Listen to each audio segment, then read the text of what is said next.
Hello, we're live. I'm live. I think Charlie's going to be on here in a minute.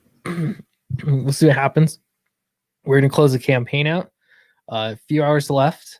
It's weird because when I see that there are 3 hours left, I feel like, oh, that's so fast. But if you're talking about a 3 hour stream or 2.5 hours, whatever this ends up being, that's a sizable stream, which is great. It'll be good. So yeah, it's been a wild ride. It really has. This is crazy. So we're over 81,000.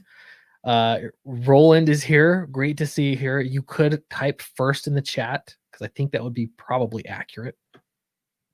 Excuse me. It was crazy. I realized I hadn't eaten since this morning. So I had to grab something to eat. My wife needed some help with the kids. She's been incredibly patient, very patient with me and all of this. So I'm really, really happy that things are paying off. The campaign has done very well, and we're not quite finished yet. We're still going to push it. I sat down and I was trying to think of stretch goals for 90K because you gotta keep stretching, and I love it that we can add more things to campaign for everyone that backed.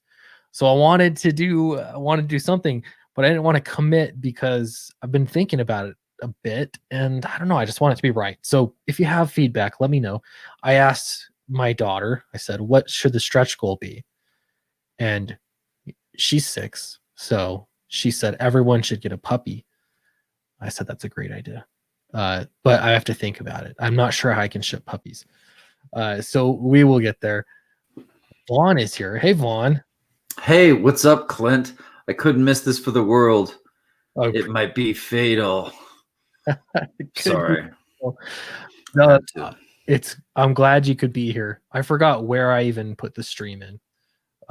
Just jumped off a Dan. Put it wherever you wanted it, Clint. I got you.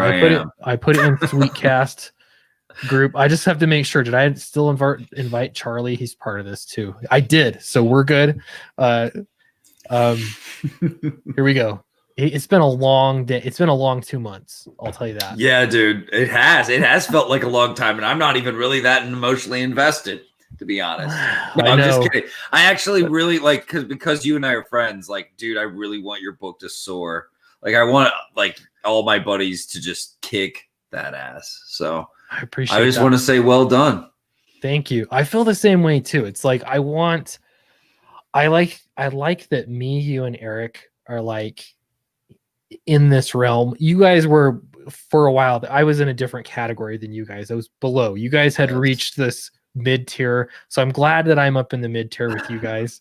It feels like, or I don't know, mid tier. It's going to be low tier soon because these campaigns keep getting bigger. But it feels good though to be guys that started, not in the industry.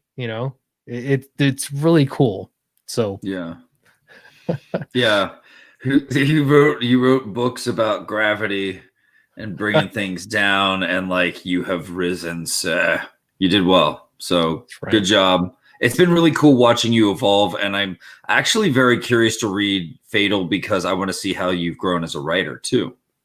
Yeah, and Fatal is definitely gonna be a very different writing style. One, because it's a very different kind of story anyway.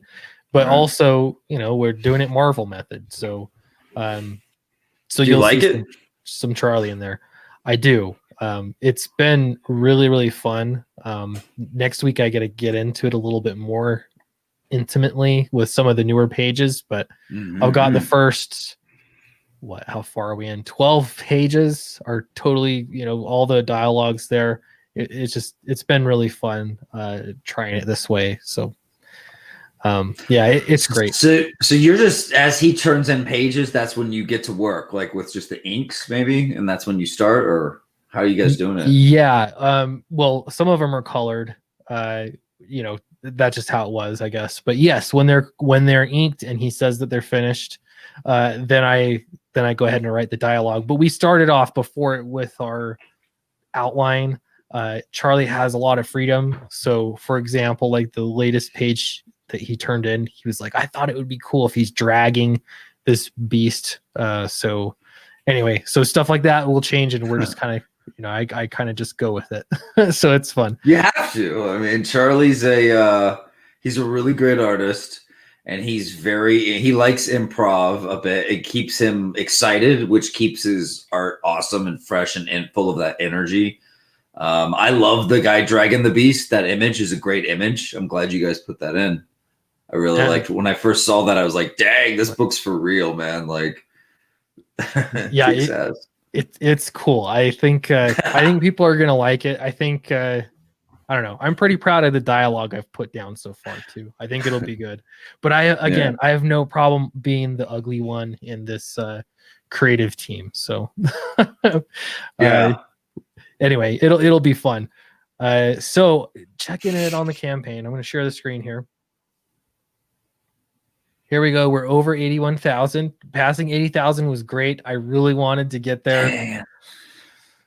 81 is really good too. We still have a little ways to go. So time-wise, so we'll see how far we can push it. I don't know. We will see. We'll find out, I guess. So there it is. But something I have to point out. This obviously could change because everything's this is in demand. That absolutely exists. But Graham Nolan's Chenoo is at 80,793, and Fatal's at 81,000. So we did pass Graham Nolan. That's cool. I still love Graham Nolan. If you haven't backed the Chenoo, I would do it. I strongly recommend it.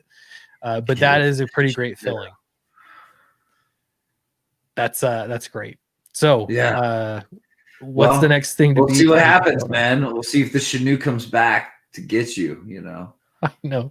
That's the thing, is anything could change. It's funny, once somebody says they're going to print, then you get a whole influx of people backing a book. Or once they say, hey, we've started fulfillment, like you could see with Billy Tucci, as he's doing fulfillment, more people are backing the campaign. It's been growing a lot. So yep, that's the method. I didn't know what I was going to do with mine. I was like, yeah, I'll close it on Halloween. It'll be fun. And then I was like, no, dude, like, let's fulfill and show people this is for real and see if that'll get a few people on board. Like, I want people to get my book and enjoy it. Like, yeah, I want to keep selling them. Absolutely. I just packaged up. I was kind of waiting in between as Charlie was streaming with Dan Fraga. I went through Downcast, and it was, I had another 6 backers that I had to fulfill. So I, printing, shipping labels, got those put together, and yeah, it's another batch of books to ship out. So that's, I don't know, it's money. Yeah. Opening an eBay store would be nice, I guess, too. But I kind of like the Indiegogo thing because you're going to be sending people there for campaigns anyway. It's kind of like just, have it where they're at. I don't know. Right. I'd like to have a website. Yeah. Yeah, man. I want my, like, riseagaincomics.com or whatever. And then just bam, like, go to that, pick up the shirts, get the books, get whatever you want. That's like my stuff. I mean, yeah, it's a good idea. You put it wherever in your Twitter bio. I was thinking on videos too. You said you're thinking about breathing new life into your YouTube channel. How's that coming along? Not at all. Not coming along at all. I wrote down some topics to do, I've had some, like, ideas, but I just haven't bitten the bullet yet. I need to. I'm ready to. Yeah, I'm catching myself having a lot of, like, opinions I need to voice on things going on out there lately. Yeah. But yeah, but I also want to interview people. I want to interview, like, some of these artists and just really get to know you guys and, like, get it more. I know that's not a novel idea or anything. It's just, like, I feel like I might be good at interviewing, like, getting to know people. Yeah. Totally. Whatever. Yeah. I mean, you make people comfortable, and I don't know. Yeah, you can talk. Most of my interviews are very, I don't know. They're not very good, but I've tried. Yeah. They're usually very casual, but Yeah. like I did the one interview, the most I don't know, classy, uptight. It's been a long day. I can't even think. The most It's okay.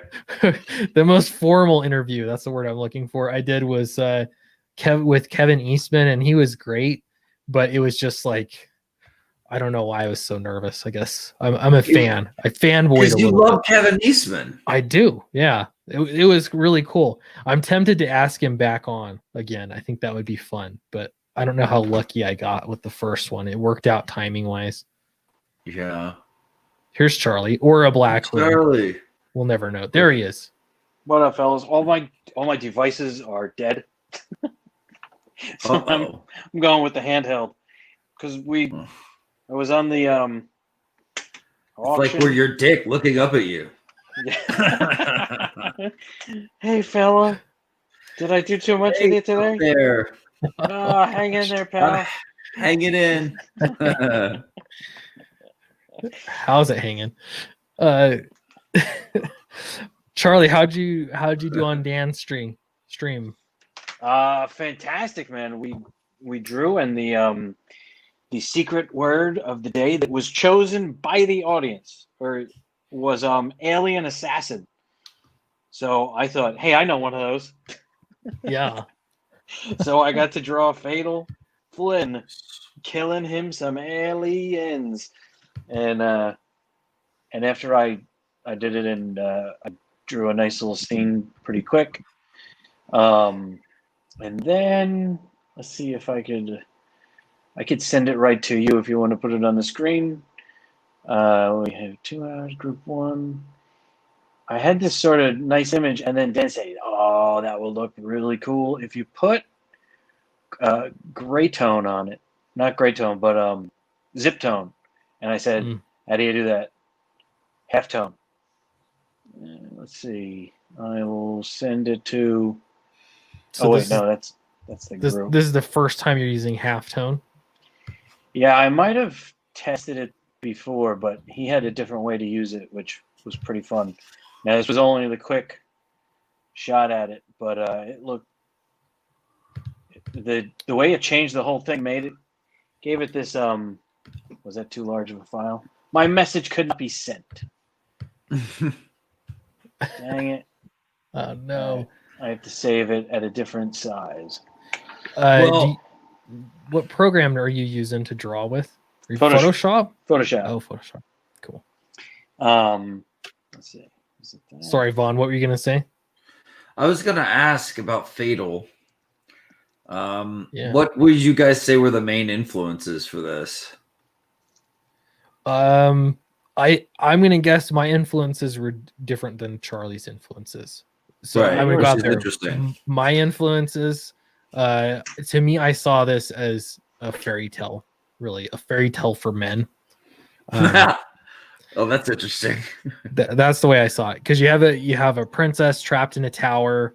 You have the sort of outcast hero that's at the bottom rung of society that's there to do something. So to me, it just seemed very fairy tale, grim fairy tale, some themes like that. So I tried to emphasize that, but also make it for men, or more gritty, I guess, more grounded, maybe. I don't know. That's sort of the angle I took.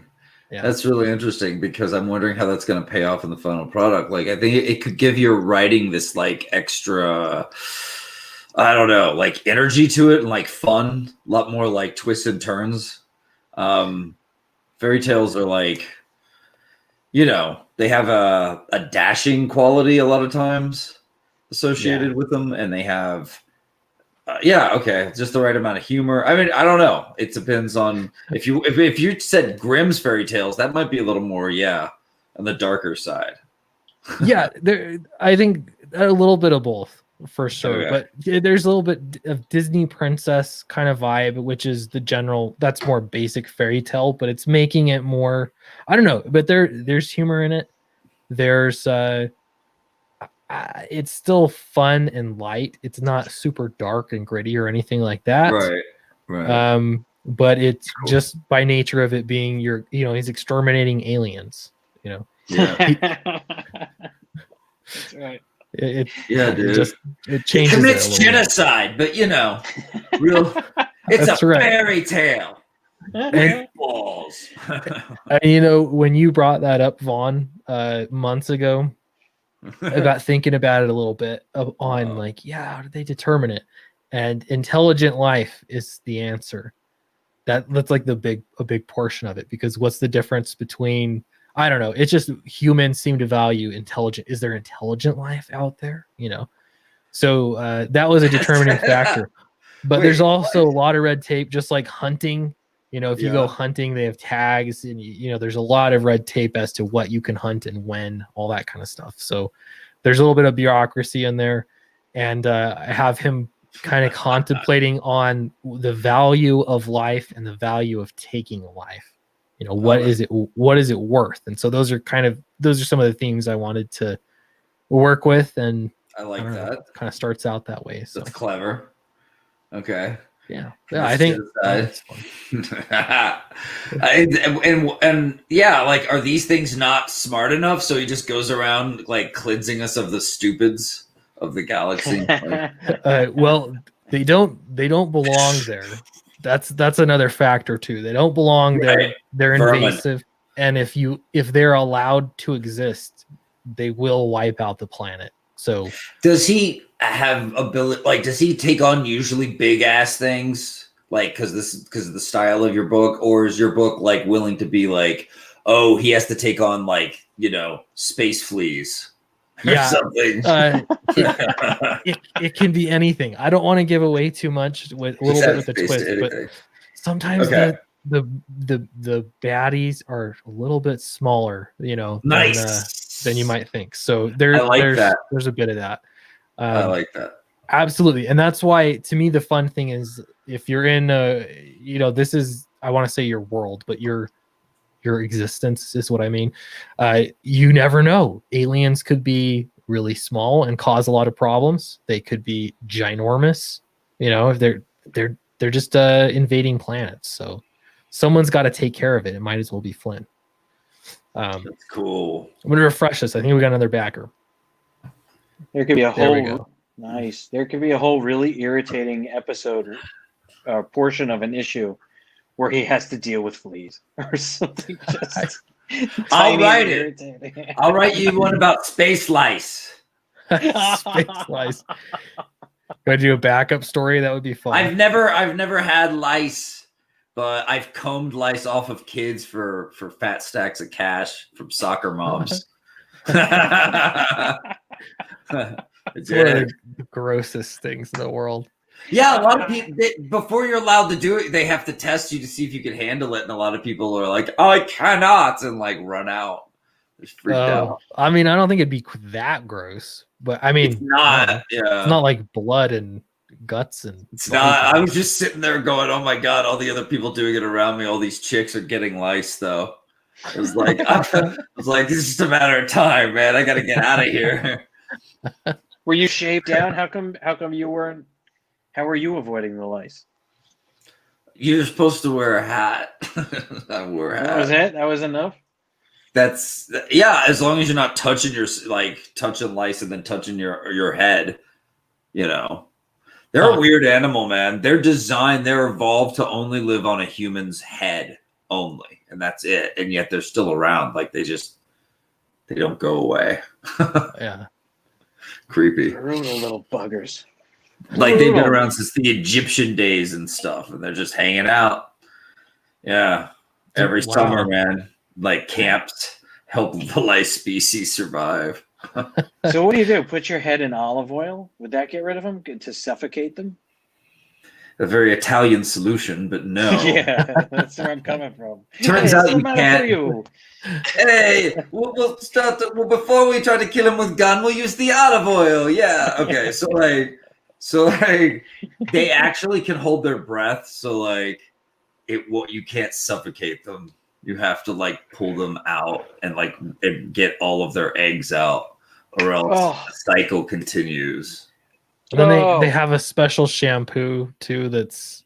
I'm not sure what it. It doesn't do anything. Okay, it No. drives them out of their holes, or I don't remember what They're it's not in supposed to do. holes. They're just clinging to your hair.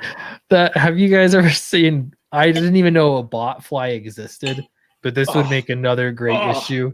Another I great. could write you a lice issue. I'll do it. That would be such a good issue of Fatal as giant bot flies or something like that. They are so repulsive. Don't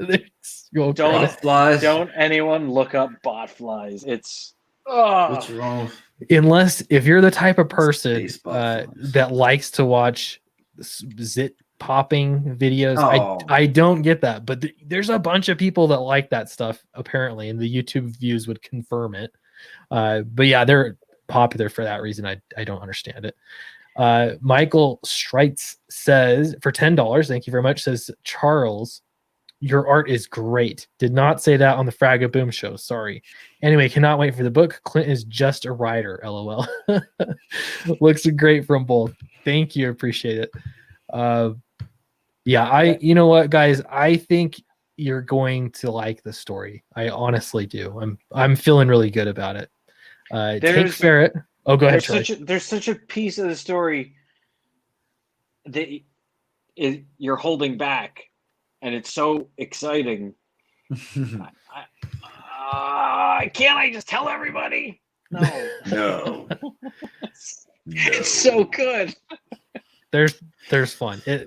I think people are gonna like it. I'm feeling pretty good about it. So Tank Ferret for $5. It is somewhat horrifying and repulsive and exciting and oh my god, it's so twisty and effed up that from what we've been talking about and from what the art is that we've shown, you have no idea what's coming. It's so good, and it's upsetting. Cool. There might be. Cool. We could work in a splort too. I think that would be time. I put a splort in Monster MD. I'm gonna specifically. I need to do one in Downcast because I haven't had one in the first two books. I wrote what will be issue number 5 a couple weeks ago, and I'll say this again. It's the best thing I've ever written. I'm really stoked about it. It was so fun. Anyway, Tank Ferret, $5. Hashtag high five figures. Outstanding. Can't wait to read Fatal. Thank you so much. Appreciate that. Yeah, this is high five figures. I like that. We should be doing high fives. Refresh the campaign there. Whoa, it just scrolled down for us. 81,266. I'm pronouncing his name wrong. This is my thing. It's I feel like this is a 100K campaign. Strelitz. Did I say that right? Strelitz. Oh, Strelitz. He spelled it out for you. Strelitz. Yeah. Strelitz. Strelitz. Okay. But together. All right. Thank you. I appreciate that. I'm going to get it right. Michael's been a great backer. Very cool. This has been a what campaign? Yeah, what is it? 100K campaign is what I think. I think that's very doable. Thank goodness for In Demand. I got it right. Yes. Thank you, Michael. Yes. And hear it for Clint's pronunciations. I know. I want to say I'll get better at it, but I'm always going to screw up. Every time there's a new name, I'll get it wrong. But I don't know. It's fun. It's just, I guess, how it goes. So we went on the art auction. Charlie sold a piece tonight. I'm just curious. I'm watching what's going on. Or are they done? They're done. They're done. Wow. I think so. Or this is broken, one of the two. Yeah, I think they're done. I think they're done. We were on the art auction. I had nothing to sell, and that was perfectly fine. I sold something yesterday, and I was over the moon that someone bid on it. If they would have been $10, I would have felt okay. Like somebody bought it, but it was like $150, so that's great. Yeah, Eric, I saw you sell a piece today. I did. The Dorothy Gale piece that's in the video, where it's her in one frame, and the gun is up, and it just fires into the air for no reason. Sold that piece. Nice. So yeah, That was good. I was much- going to try and sell this too, but the auction ended. So Trixie Kane, vampire or blood reaper. She's Actually- a hot girl who hunts vampires, but she's part Actually, this- vampire herself. Never heard that before. What? this is what I have. Jawbreakers, Souls. Lost Souls in the plastic. Well, we'll just have to wait till December, I guess, because I've got some of these and they're still sealed. These were the first printing, the very, very first printing. The pixelated printing. Dude, it looks like you just came from the gun range. Maybe I did. That's just his look. You look good. You look tactical. Ready for tactical. war. How much did you end up getting, Eric? 220 220. just for that one drawing. So Nice. victory is mine. I was watching the stream and you see Kanan go up and it's like this badass Hellboy. It's like $700, and I'm like, I just have this little crappy drawing of Dorothy. I mean, it's not crappy, but when you're looking at Kanan White or Ethan, you're like, Oh, yeah. You know? It's like, holy cow. Yeah, Yeah. so good. So I went in with low expectations, and they were exceeded. So Nah, So I'm that's happy. awesome. Yeah, that's a good. Yeah. There were a few. Yeah, I wanted the Hellboy one. I knew I wasn't gonna get it. I wanted the Billy Tucci's Teenage Mutant Ninja Turtles cover. I knew I wasn't gonna get it. But Oh, so, yeah, it's, That'd be it's cool to awesome. see that. I didn't see that part. Billy Tucci had a Ninja Turtles cover? Yeah, I think you were on Fraga's stream at the time. Oh. Yeah, and it was one that they used. It was like issue 96 or something, and I was like, totally wanted it, but yeah, it was too rich for my blood. Couldn't afford it. But yeah, it was cool. And Charlie, out of the pieces that you sold, which one was the most popular? Which one did you sell for the highest? I think the Spider-Man.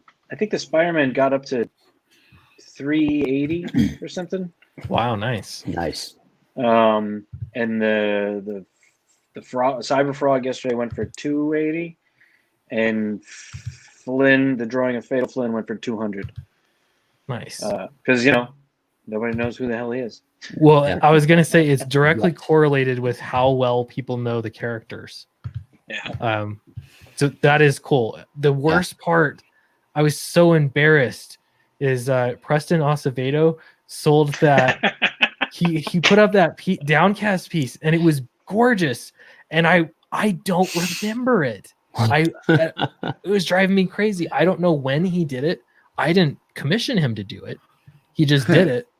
So I vaguely remember him saying that he was going to do one. But so I've got to look through my emails and find it. I just felt so stupid, but I'm going to pay him and we'll make it a pinup or a trading card or something. Cause it looked fantastic, but yeah, that was so embarrassing. That was a really I got a cool kick out of drawing that. too. How could It you was not really good. remember that? It was great. Yeah. Like I want to get a better look at it, like of it, the actual scan and everything. But yeah, it looked so good. I don't think it was, I don't know, I have to see if he had it colored. I don't think he did, but it was great. And then I don't know, it's just the cool thing is that people know what it was from, even though it's a small thing, but it's like the more books you do, people get more familiar with it. So yeah, here's Kevin. He says the Downcast art was awesome. It was fantastic. I am going to use that for sure. I don't know exactly for what, but I'll look at it and we'll figure it And out. he sold it with other paint. He should I know. have separated them because it doubled the. He was going to sell the first painting last night for 300 or something, or even higher. Yeah, that was it was a rebid, wasn't it? Because he didn't get paid. Yeah, but the initial bid for the one painting was higher than he sold them both for tonight, I think. Yeah. I wanted Clint to have that. You were going for it. Yeah, I was going to, but it went up to like whatever. It was over 600, wasn't it? Like 600 or 400? I don't remember. It went up high really quickly, and I'm sure that's because somebody in the chat was like, he got screwed out of money last night, so they make sure they got him taken care of. So yeah, that was great. But I wanted to bid on the original Downcast piece. It was just way out of my range immediately. Yeah. So I'll get it. It'll be published in the book somewhere for sure. I just have to figure out exactly how I want to, make the whole book. So anyway, it was really cool. And I just felt like such an idiot. So he'll get paid again. I'll pay him to do the pinup that he already did. So That's good. Okay, be ready for a fatal Shut one that. to pop up randomly too. Like it's gonna happen. I know I don't get how. And then I asked my wife about it, and she's like, "Oh yeah, I remember it." And then she described it. And I was like, "You do remember? You remember? I don't remember it, but you remember it." They remember everything. Their Yeah. wives. Mm-hmm. It's true. We're moving true. up. I wonder if Yeah. we're gonna hit 82,000. That's totally How's the possible. campaign going? What do you got? 3 hours left? 3 hours left. Two. I think it's a little less than 3 hours. Yeah, It's been it's 3 about hours for a while. Closer to 2, but what Yeah. time do these normally end? I think it's 2 gonna 2 a.m. my time. so 1 for I'm me. central. So yeah. 3 for Charlie. Okay. So yeah, we got a little ways to go. Things are moving though. Feels good. Appreciate you guys for backing the campaign. 81,000. I think 82 is not very far away, especially because backers are trickling in. It's moving, so that's great to see. Yes, indeed. Kevin said the Matt Weldon one was my favorite from Downcast #1. I love that cover. And you know what was great is the colorist on it was not a colorist that normally works with Matt. And Matt was a little bit uncomfortable with me. I just picked the colorist, but I thought it turned out great. And he was like, can I tweak a couple things? And he did, but it's just so different from what he normally does. I loved it though. That combination was great, I thought. Did you ever you were asking me, Eric, about that colorist. Did you ever contact him? Derek Dow? I sent him a message. I thought I emailed him. Maybe I messaged him on DeviantArt and I haven't. Let me open DeviantArt and see if I have a message from him. I might. I don't know. Oh, I was just curious. I know you had asked about him, but Yeah, I think I reached out to him. Pretty sure I did, but I don't think I heard back at all. I like his stuff, but it's very textury. And that's what I want for my book. So yeah. If that's what you're looking for, I think he just does such a good job. I'm gonna write it down and follow up. Lone Star Viper, thank you for backing the campaign. Appreciate it. Hell yeah. All right, Lone Star 1704. It's a very nice number. Something I like that. That's what when I go to jail. That'll be my number. I don't know what 1704. 206 means, but it sounds ominous. I think he's saying what time it ends, perhaps. Or how much time you had left? 2 hours and 6 minutes. Gotcha. So we're really close to it being 2 hours. Yeah. Yeah. Oh, that's true because it is 10. We figured this out. I'm a little slow. I'm tired. Yeah. I don't know if I'll be able to stay the whole time. I have an early morning tomorrow, but I at least want to hang out for a few minutes. Absolutely. I'm really glad that you guys could come join for sure. That means a lot. Of course. Yeah. What do you do early morning on Sunday? I was sound guy, but now I'm security guy at my church. So I have to shoot people if they try to come in. Hence the tactical gear. Yeah, that's right. God, church sounds awesome. Do you pack to church or around church? Really? You got a rifle on you? No answer. I'm sorry, it cut out there. I don't think I heard you. But we'll move on. Between him and God. I will move on. It's okay. I've done concealed carry. I'll say that. And I walked into a library once, and you know how they have the metal detector, but they're for books. Dewey Desmond. They're there to check if you leave a book that hasn't been checked out. You know what I mean? Yeah. But I was walking in, and I had this moment of panic that they were metal detectors. It was just like this moment, like I'd been carrying for a week. It's not. I don't conceal carry as much anymore, but I did it for like 3 years every single day. I was really good with it, or bad with it, depending on how you what you think, but I thought it was good.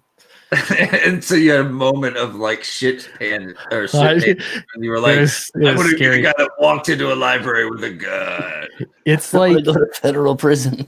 suddenly, yeah, even though a library, it wasn't a post office. Do not walk into a post office ever under any circumstance with a gun. Whoa, Charlie, what are you doing there? What happened? Watch out now. What did I do? That was just a weird angle. I glanced up at you and I saw something poking out. I don't know what's going on. I missed it. Thank Oh, goodness. was it? Oh my! Look at that! Hey, Look at that. ladies. Look at that father figure right there. Are those pajama pants? No, these are shorts. Oh, they're short. There you go, belly. I thought they were Thigh. pajama. Hey, Winger's in the chat. Yeah. I love Winger. People are coming. We've got 50 people watching now for Charlie. They like the legs. Yeah, baby. Winger says, but "What the up?" view count just shot know right how up to and use it. started showing skin. This is the place. Going in demand. Yeah, we're going in demand. But I mean, tonight's a great night to back it. I saw that we just got another backer into it. It looked like a big one, so I'm gonna refresh it. Whew. We have 81,509. We're moving. 82,000 is within striking distance. So Oh yeah. we're moving. We'll take that out. Roland is blind now due to the legs. I don't know. Clinton, you're killing me. Just bought the prints plus put comics or books on the label. No VRT or tax. Oh yeah, I think I've got the taxes. Don't worry, like the UK tax situation, I've got you covered. I had the first thing that happened when I started running a crowdfunding campaign is 3D Robin messaged me and gave me a big long explanation as to how to do the duty correctly so that you guys don't have to pay lots of money. So don't worry, I've got you covered. I'll make sure that you're not paying extra money. So I do appreciate you back in the campaign though, especially at that high tier. That's awesome. Nice. Yeah. So how are you guys doing? How was your Saturday? It was all right. I'm just so tired. I have no topics. I don't know what to talk about. I'll be honest. The campaign is going. We had a memorial today that I went to. So was that nice, somber, or a little bit of both? It was kind of like it was all right. Okay. Yeah. Well, I discovered something today. What is it? Mormon porn. Oh gosh. I see what you guys do. I'm gonna say I don't know how accurate it is. So that was weird. Well, I don't even know what you're talking. I don't even know what you're talking about. You don't know what I'm talking about. No, Okay, so Mormon porn, also known as bubble porn, as designed by people in Japan, of all places, is where you take a picture of girls that are clothed and then you cover up them up in a way that makes it look like they're naked. What? Yeah, I can show you a picture. It's like you wear a full. You wear fully clothed. You're fully clothed, but you put like a paper in front of you or something. Well, like you find girls in like bikinis or lingerie or whatever, and then like you cover up these parts with like these like like whole things, like these holes, so that you can only see parts of her body, and like it looks like she's naked. I've never heard of such a thing. It's like neither have I until today. I disavow. It's like every softcore nude scene in any movie where they're in a shower, but behind out of frame is them just wearing their swim trunks or whatever. Yeah. And it sounds Jimmy Kimmel used to do the censor words that weren't dirty words. So because he censored it though, he made it sound dirty. Yeah, it was very good. So this is you're covering up the clothed parts to make it look dirty. So they could be wearing a turtleneck. Do you want an example, or it's just kneecaps and that's it? Yeah. As long as we just saw Charlie do it a few minutes ago with his reveal there. Mm-hmm. My All right, we pregnancy don't is have coming along nicely. example, Clint. I can give you one. That's our 90K stretch goal is Charlie kneecap reveal. Both knees. I'm good Yeah, with a it. little- both knees. I could do Both. some teasing. Dun, dun, dun, dun, dun, dun, dun, dun. Oh, look at that. Look at that ham hock right That there. is, It's like I'm at a Yeah. drag show. yeah, who can't stand it? I can't. It's starting to start. You guys see Cecil's drawings? He's making money with. Mm-hmm. Those are all based on me. Okay, so this is not actually pornography. Oh my Right. gosh. Those are That's clothes. so weird. They're clothes. They're wearing clothes, but They're just wearing bikinis. gotcha. Yeah, you can see her strap right there. You can see the strap. You can see the little like tassel. But like this is an art, and it's called Mormon porn. It's a weird- disavow. It's a weird pattern. It is a Yeah. weird pattern. It's just art. like Swiss cheese in Photoshop. You could do this anytime. The thing is, if you're wearing too much clothes, it would look a little weird. Mm-hmm. Yeah, Yeah, this is a Swiss cheese nude filter. Yeah. I want to Old know. Schlager. I've seen those fat faced. I don't know if it's what's doing the fat face filter. Have you seen that going around? Yeah. Yeah. I want to Yeah. try it. I want to see what I look like if I was morbidly obese. I don't know where to go, unless I do it the old-fashioned way and just get morbidly obese. Just go to You're pizza. a comic book author. You're like halfway there, man. I have 2 large pizzas in the fridge that can help out with that. Yeah, and you have an arcade game in your room with you. Just I don't have to move. I'm working from home. It's part of my master plan. Next, I'll have to sit on a love seat right here to fit me. That's the goal. Wash myself with a rag on a stick. When you start digging snacks out of your belly button, you know you've gone too far. Yeah. getting what out of your belly button? Snacks. Snacks. Oh, snacks. I thought you said What do you mean? stocks. I was like, whoa. Take a tape. You mean you're pulling extra cheese doodles out of there? Yeah, like something gets lost in there.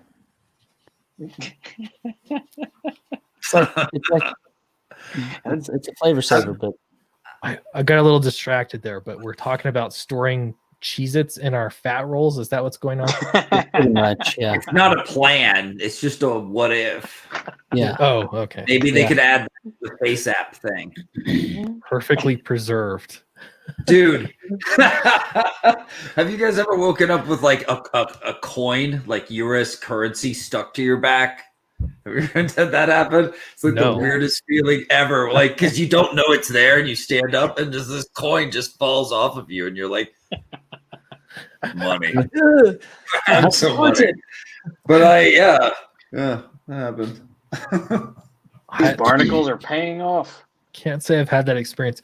I've stepped on Legos or Ooh. had yeah. Legos fall off the body before. I've stepped on Legos, and I've never had that reaction that people say that it makes you want to die. You must have like feet made of leather. Is that possible? Possible, yes. Unlikely, but possible. Are you My the wife outdoorsy type that goes complimented me on my barefoot? pretty feet. Do you go barefoot Um, outside all the time? No, I don't go outside, and I wear shoes in the house all day. I'm literally all day. That's I don't the like problem. He's stepping on the Legos and shoes. Oh, what? You're supposed to be barefoot? Oh, Yeah, Gosh, try that sounds like it bare, man. You'll like swear like that you offended some god somewhere. Like sounds it hurts. painful. It does hurt. It does. Even putting Legos together. Hey, another backer. Thank you so much, guys, for supporting the book. Really, really appreciate it. Yeah, Legos are. I hate putting them together. I hate it when my kids get Legos. It's my parents that are the perpetrators. They'll give my kids big Lego sets. It's just the worst. Yeah. My son's old enough now that he's putting his together, so that's fine. But my daughters, they make Legos for girls, and they like them, but I don't want them to put them together. It's miserable. and then they take them apart immediately after. Yeah, I'm like, my kids have probably hundreds of Lego sets. I mean, we have boxes and barrels full of Legos. Yeah. And we'll put together a set. I'll help them out with it. Now that they're both old enough, they can do it themselves. I'm like, excellent. Put it on your shelf, and then 10 minutes later, they're taking it up. Like, Yeah, oh, and that's fine, but don't ask me to put it back together. exactly. Yeah. It's like it's not. It sucks. My wife did one. She put one together, and she just had super glue, and she glued every single piece together. So now it's a play set. She is smart though. Okay, it sounds like that worked out though. Yeah, my 3-year-old. Well, it's like really, she wants a little play set. It's like a little dollhouse, basically. Yeah, it was a salon or something, and you put it together, and you spend sometimes like 2 hours putting these. Depending on how big they are, it's miserable. Sitting on the floor, I just can't do it. It hurts my back when I sit on the floor and play Legos.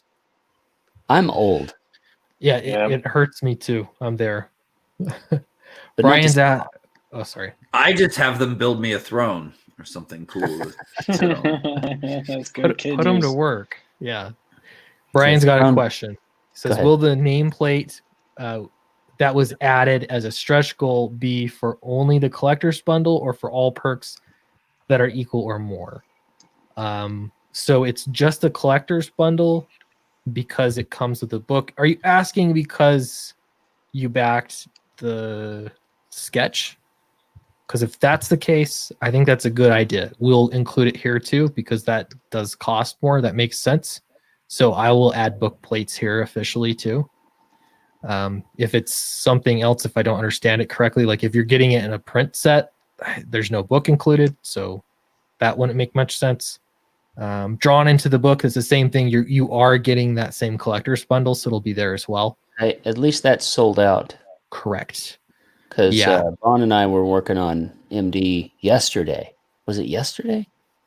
It's been a weird week. Oh no, it's all a blur to me now. Yeah, and we realized that there were a couple of names that needed to go on gravestones, and the artwork was done, so he had to go in and I had to hand do them. Oh, for backers. Yeah. And I did a good job. They look great. Yeah, so we had to turn that perk off. And it was an intense day of like quick but good design work that finalized a lot of pages in every book, in all 3 of my books. And Eric was amazing. He was patient. And I actually had fun doing it. Like, and the time flew by, but we just went through page after page, fixing, making everything perfect. Yeah. Because this has to be the best I can do, so. Yeah. That's nerve-wracking.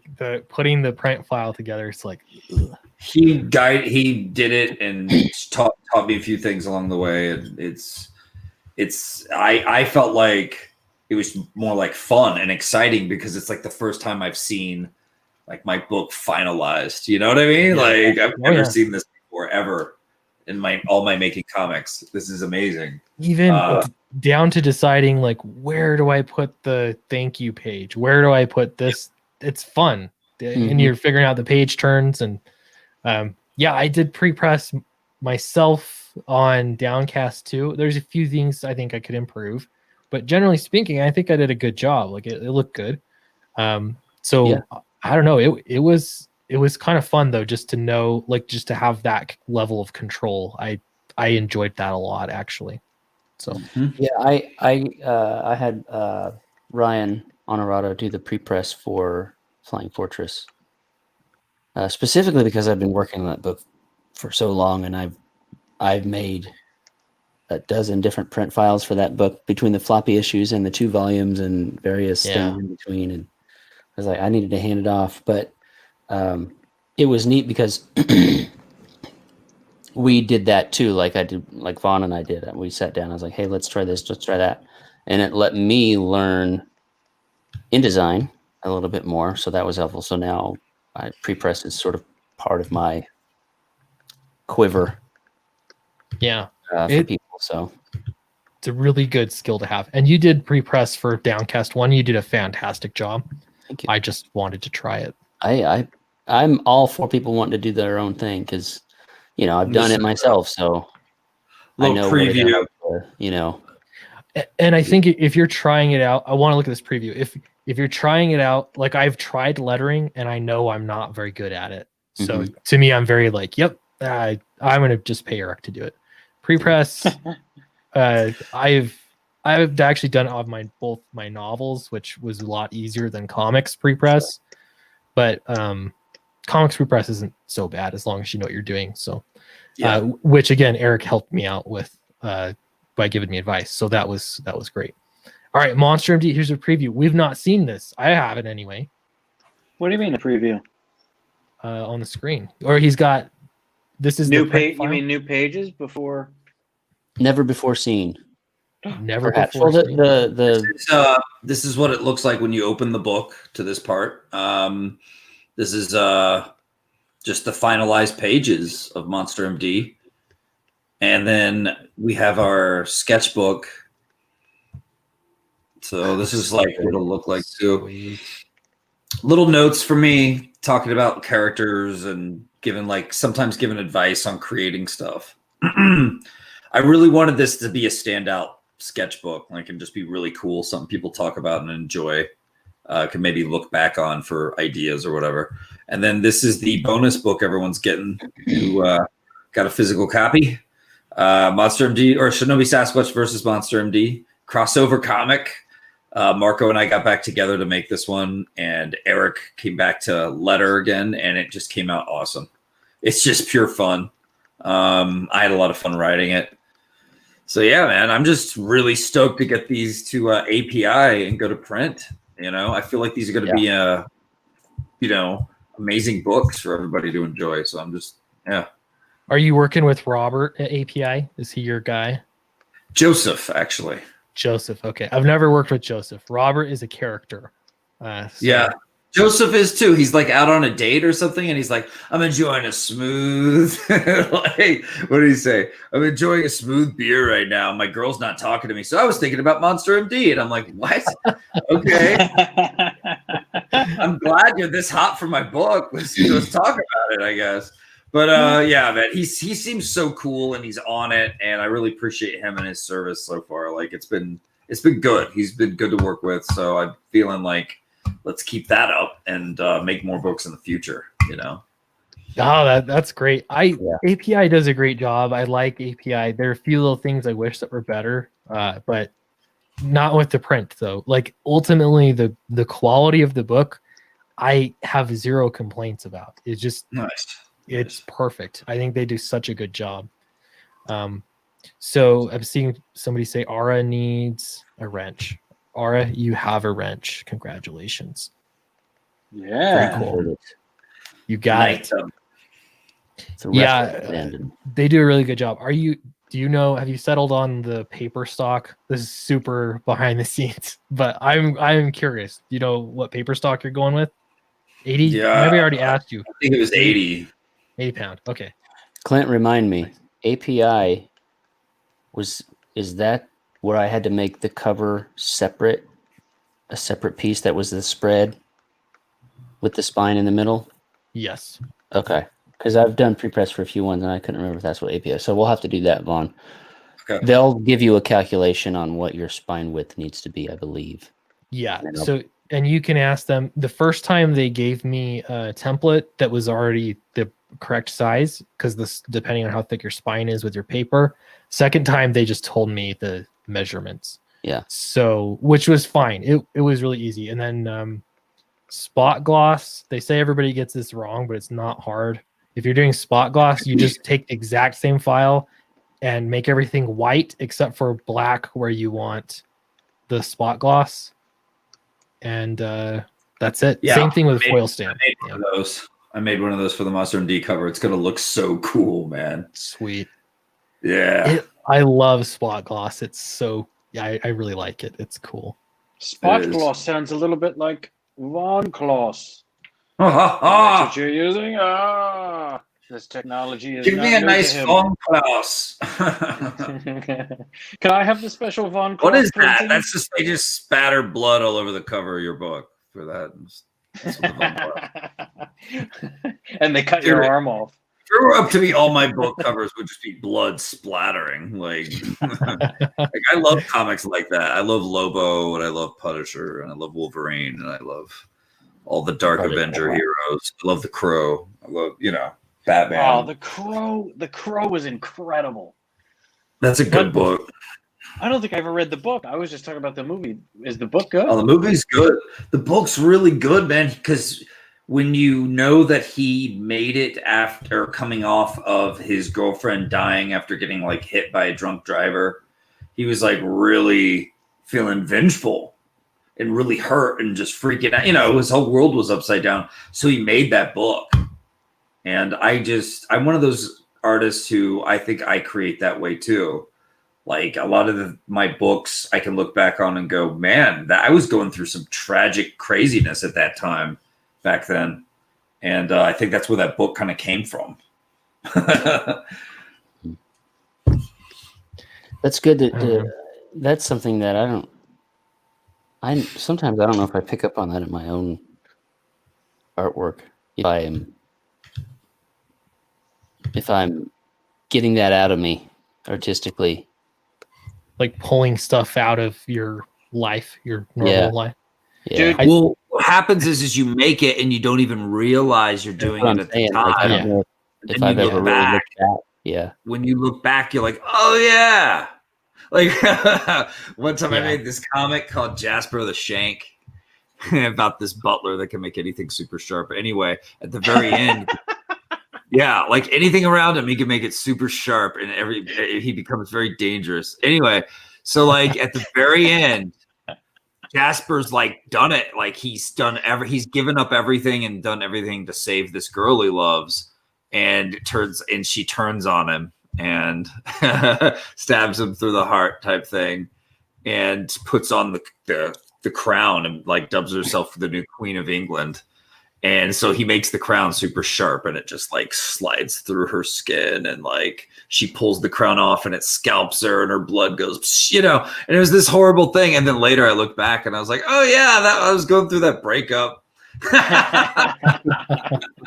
Yeah, but also to be fair, Vaughn, after you've gone out on a lovely date and a walk through a field full of flowers and butterflies are fluttering by and birds are chirping, you go home and write another murder where someone has to get their head decapitated, their arms are falling off. When did you write this, Mom? After the best day ever. Yeah. And after we made love in the jacuzzi and I had some champagne, I decided to write about this atomic warfare story with mutants. I don't know. I think those are the most fun things to write. I love comics. I love weird, violent, like hyper violent, over the top craziness. And I like my entertainment raw and fun. So me too, dude. Nice. Yeah. Let it rip. Cool, yeah. The biggest the most influence I think I took from my own deal, I guess. My second novel, I had the main character and he was bogged down by it's called All for Owen, and Owen has and he's basically like had Asperger's, but they live in a post-apocalyptic world and there was no anyway. But I remember like as a teenager, I always I had several neighbors that had mental illnesses that were my age, and every time we went to a youth event or something, I always felt like I had to, or like we'd go camping, I always had to like make sure they were okay, and it was a little frustrating as a teenager. Anyway, but I wrote that in the book like big time. There was a big piece of that, like trying to be a good person, but then you feel guilty because you don't want to. You know what I mean? You don't want to help people. I don't know if I can describe that, but I wrote a whole book about it. It was very therapeutic. So see, that's what's interesting. When you create, a lot of times you don't realize that you're also working something out in your life at the same time. Like, that's what I love about making comics. I have so much fun making them now. Tonight I had some free time. I'm like, I'm not just watching TV. I'm working on a new comic script that I'm in love with, But yeah, it's it's exciting. And sending my stuff off to API, like I've never felt prouder of my work, man. I'm so stoked. And look at you, Fatal, boom! Just one of the most badass books I've seen. I cannot wait to read this. I've been thinking about this book. I love its kind of Flash Gordon-y classic, like badass with a ray gun feel, but I love how like Clint's like, it should be a fairy tale. Like you're exploring all these different cool like things of that's going to make it a more interesting story. I can tell. I think you're gonna like it, Vaughn. I think you're gonna like the writing. I cannot think wait. So. Yeah, I'm really excited for this book. It's man, it is something special. I feel like I just say that over and over, but it's true. I don't know how else to articulate it. Cryptic Comics is asking, just got here, will Fatal go in demand? Hour and a half. It will go in demand. We're getting there. We're getting really close. So it's great if you back it now. We really appreciate that. If you're gonna, wait till tomorrow or in 3 hours you back it, that's okay too. So yeah, it'll be in demand. Let's see. I saw another question. No, that was not the right question. Where's the Dracula book? It's coming. The real questions. Yeah, these are huge. Everyone asks about Dracula. It's like the biggest thing. I'm doing Dracula for sure. It'll happen. It's coming. Yeah. Sorry, I'm just looking over the chat to see if there are any other questions. I'm not trying to ignore you guys. How would you do Dracula, Eric? How would you do? Oh my. I don't know. I don't know Dracula that well. I'm not. Yeah. I mean, I know Blade. I honestly don't. I never read Dracula. I don't think I've seen Bram Stoker's Dracula. I'm really not a horror guy. Okay. When I was a kid, I was into that kind of stuff. I watched Freddy Krueger and stuff, but I don't know how to do Dracula. I don't have enough knowledge of it to give you a good answer. Okay. He sucks blood. He lives forever. Sure. I got that part down. He's fancy.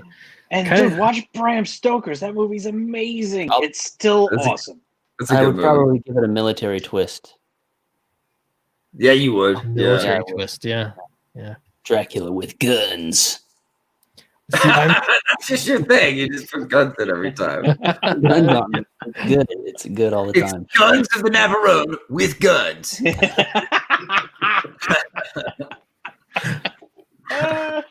That's funny.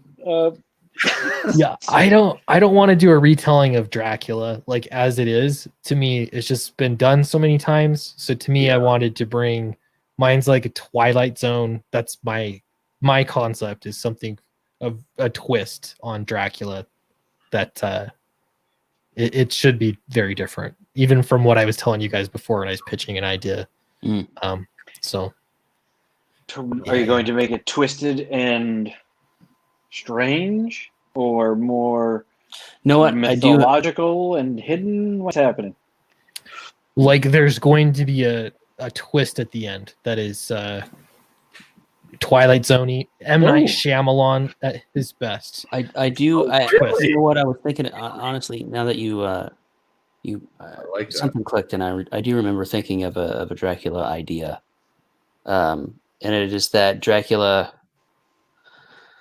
kind of got tired of doing the Dracula thing and had to sell. He sold his likeness. Vegan Dracula, but he sold his likeness to a breakfast cereal. So it was a way to earn a little extra money on the side, and it kind of got away from him.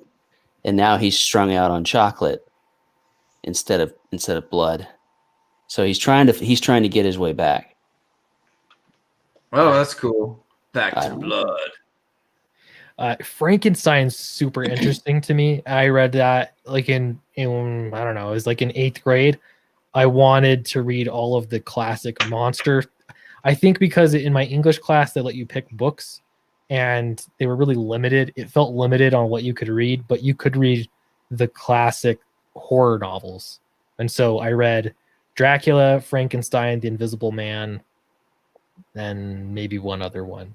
But Nice. to me, Good Frankenstein is so interesting. The Invisible Man's interesting too, but Frankenstein was like great. I loved that book. When I was given the chance to choose, for some reason, I picked Gone with the Wind. And I was reading it thinking, I've made a horrible decision. Can I take this choice back? This book is forever and boring. Oh my Ashley. And Yeah. Clint, I remember here like, sweet Frankenstein. Yeah. I was actually really into The Invisible Man. I love that book. Such a weird book. But yeah, I just kept thinking about what it's like to lose being able to see yourself, and how you lose yourself. You lose your, like, what does it say about our identity and how we see ourselves? Or what is it about our seeing our inhibitions that come out when no one can see you? What's interesting is that he's invisible and he's trying to hide himself. Like, when you think about that, it's crazy. He's wrapping himself up. He's hiding away in, I think it's like an inn or something, like just in his room. He's very like becoming a hermit, even though he's invisible, but he's trying to hide himself, even though he's unseeable, you know, like it's interesting on that level, I think. Yeah, good stuff. Hey, I know you got about an hour and a half left, but I'm fading fast, and I'm gonna have to bounce so I can go protect the children at church tomorrow. Do it, man. From the evasive pray for us. Bidens out there. Throw your bodies in your body in the way. Yeah, protect them. Yeah. First, I'll throw Charlie's body in the way, and then if that doesn't work, then I'll put my body in the way. There is so much of it now, and it is flabbery and tabbery and fantastical that the bullets will just be absorbed by my flab and hair. They won't even be able. They won't even get to any vital organs. Yeah, maybe I could use enough hairspray that I could form this into a helmet that's impenetrable. Your hair comes to life and makes a birdcage around you. I'm like, who is that? Who's the hair lady in Marvel Comics, Medusa or whatever? Yeah, Medusa. Medusa. Yeah, I like it. All right, good luck with the campaign, and guys, back Fatal. Yeah, back Fatal. Do it. I didn't say Flying Fortress this time. You'll be back on Monday, though. Yeah, I'll be like, hit it with Flying Fortress. No, that's great. Eric's next campaign, Hindusa. His hair. The hair of Hindusa will get you. Good night, dude. Or Back to Blood, his Dracula, his Count Chocula's tragic backstory. Yeah, exactly. Back to Blood. Really? That's the sequel. Count Chocula, Back to Blood. Dude, I'd read that. I'd read that. I'd write that if you let me write it. There's nothing that Vaughn won't write. Vaughn, there's a question. Vaughn, is there something that you won't write? Let's say someone came up to you and they said, Vaughn, we need. Yeah. I'm trying to think of genre. What would be the thing you're like, I'm not your guy? Like I don't.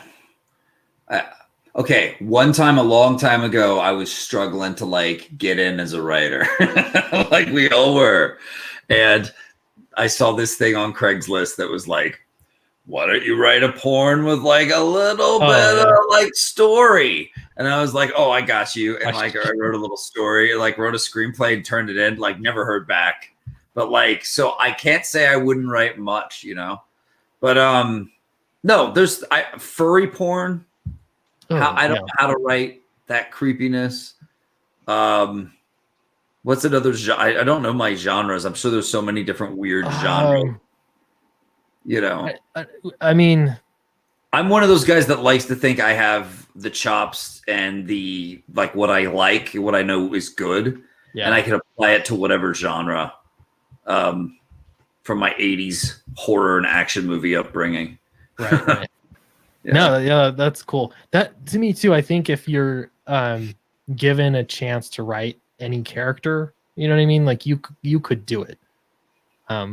Not that you necessarily want to though, but you could. Yeah. Laura Ingalls Wilder.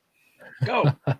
And Vaughn would say, Yeah, can her leg be cut off? And then she has to crawl across the prairie as the blood drags behind her, and she uses her blood for mortar to build the log cabin. No, take it easy, Vaughn. She just has to go to town and buy a dolly. yeah. What if they said we're gonna do more Twilight movies based off of just the movies? You know, we have this back history. Vaughn, we want you to write the next trilogy of Twilight and to make it connect to everything else. Would you do it? I wouldn't. I would just say no. I would take the job, but they'd fire me in no time because I'd be like, out her heart. You know, like, okay, so a long time ago, before Twilight, my friend had a breakup in high school, and so he wrote a novel about teenage vampires, and that lead male was supposed to represent kind of him, and then the girl was supposed to represent the girl he broke up. Anyway, so like it was teenage vampires, and I was curious about it. He was a good friend of mine. I was like, dude, can I read your novel? Like, this is a big, thick novel. Let's check this out. He's like, yeah, sure.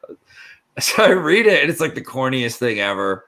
Whatever. And he knows this. He wrote it when he was a teenager, like a heartbroken teen, emo boy. So like I'm like, dude, let's remake this and make it just ferocious. And it opens up with the teenage vampire boy like in the tree, like romancing the teenage girl in her window, you know, in secret late at night. And he gives her a rose, and they have the perfect like teeny bopper talk like it's Twilight. But in my version, he dives in and he rips her neck open and like tears her apart, and blood flies everywhere, and he's like like bathes in her blood and breaks her neck and slams her into the bedpost like over and over. He's hoping that she's, you know, dead, but then he goes to high school the next day, and then he closes his locker, and she's there, and she's all pale, and she's a vampire like him, and she's like, hey, what's up? And it's just awkward. She planned the whole thing. It was totally awkward. Like, that's how we kick off the plot. Pure vampire teenager awkwardness. Didn't I kill you last night? Yes. Yeah, it'd be like, yeah, they get put together on a group project or something. They're the last two in class that, you know, they're, man. Yeah, they'd have fights over it. Yeah. You brutally murdered me.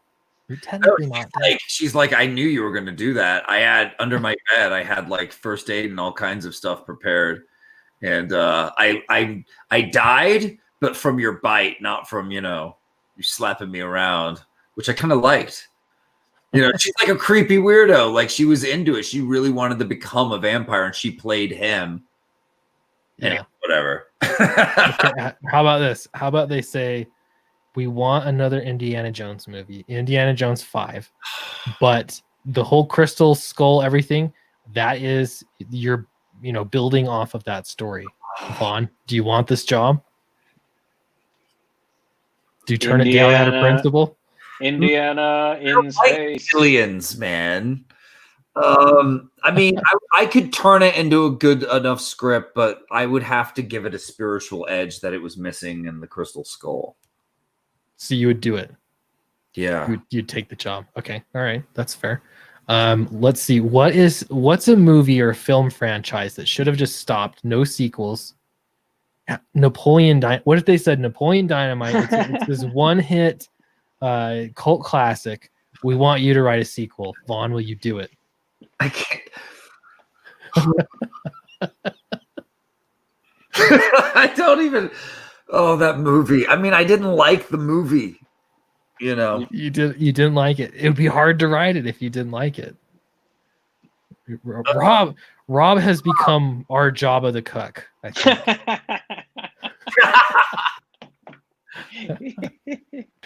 What time is it there in Australia? It's probably like 3 p.m. It's like, I don't know what time it is, but time.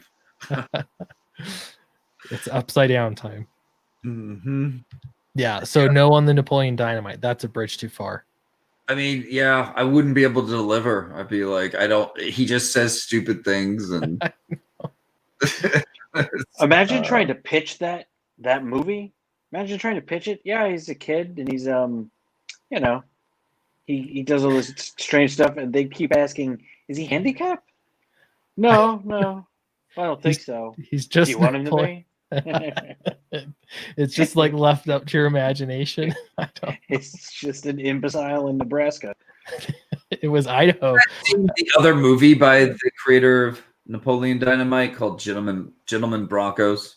That movie's terrible in my opinion, except for one part. Did you love it? I loved it. Because you're a writer, because they had the whole writing. The thing is, Napoleon Dynamite. I live in Utah, and it takes place in Idaho, and I know the inside jokes and stuff make more sense.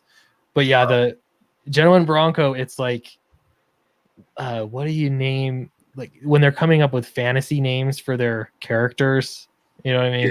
Yeah. You know, you've been through that in a writing conference. That just he was doing one on trolls. Yeah. He was teaching the class how to name your trolls. Trollgina. Trollanus. Like how he likes to do his names. And they were like, I thought kid was like, I thought trolls were named after like things like natural resources and stuff, like trees. And he was just like, are you telling me what trolls are named after? He was the best pretentious sci-fi writer ever. Yeah. He was so funny. Anyway, good. That is awesome, and I love the guy that they do the science fiction reenactments of his book that are like ridiculous. There's another one.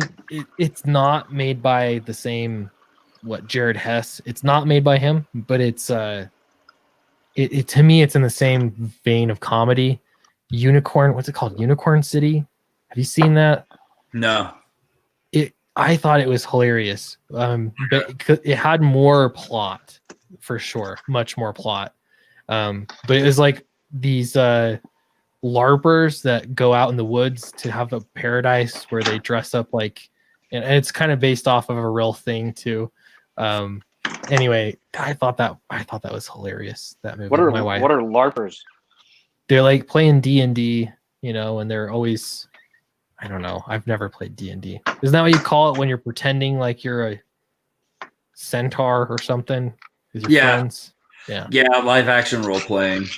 There you go. Yes, it was really funny. I quite liked it. So you dressed up like the Dungeon and Dragon character, and you go out and hit each other with an axe. They go out in the woods and then they just take on these roles.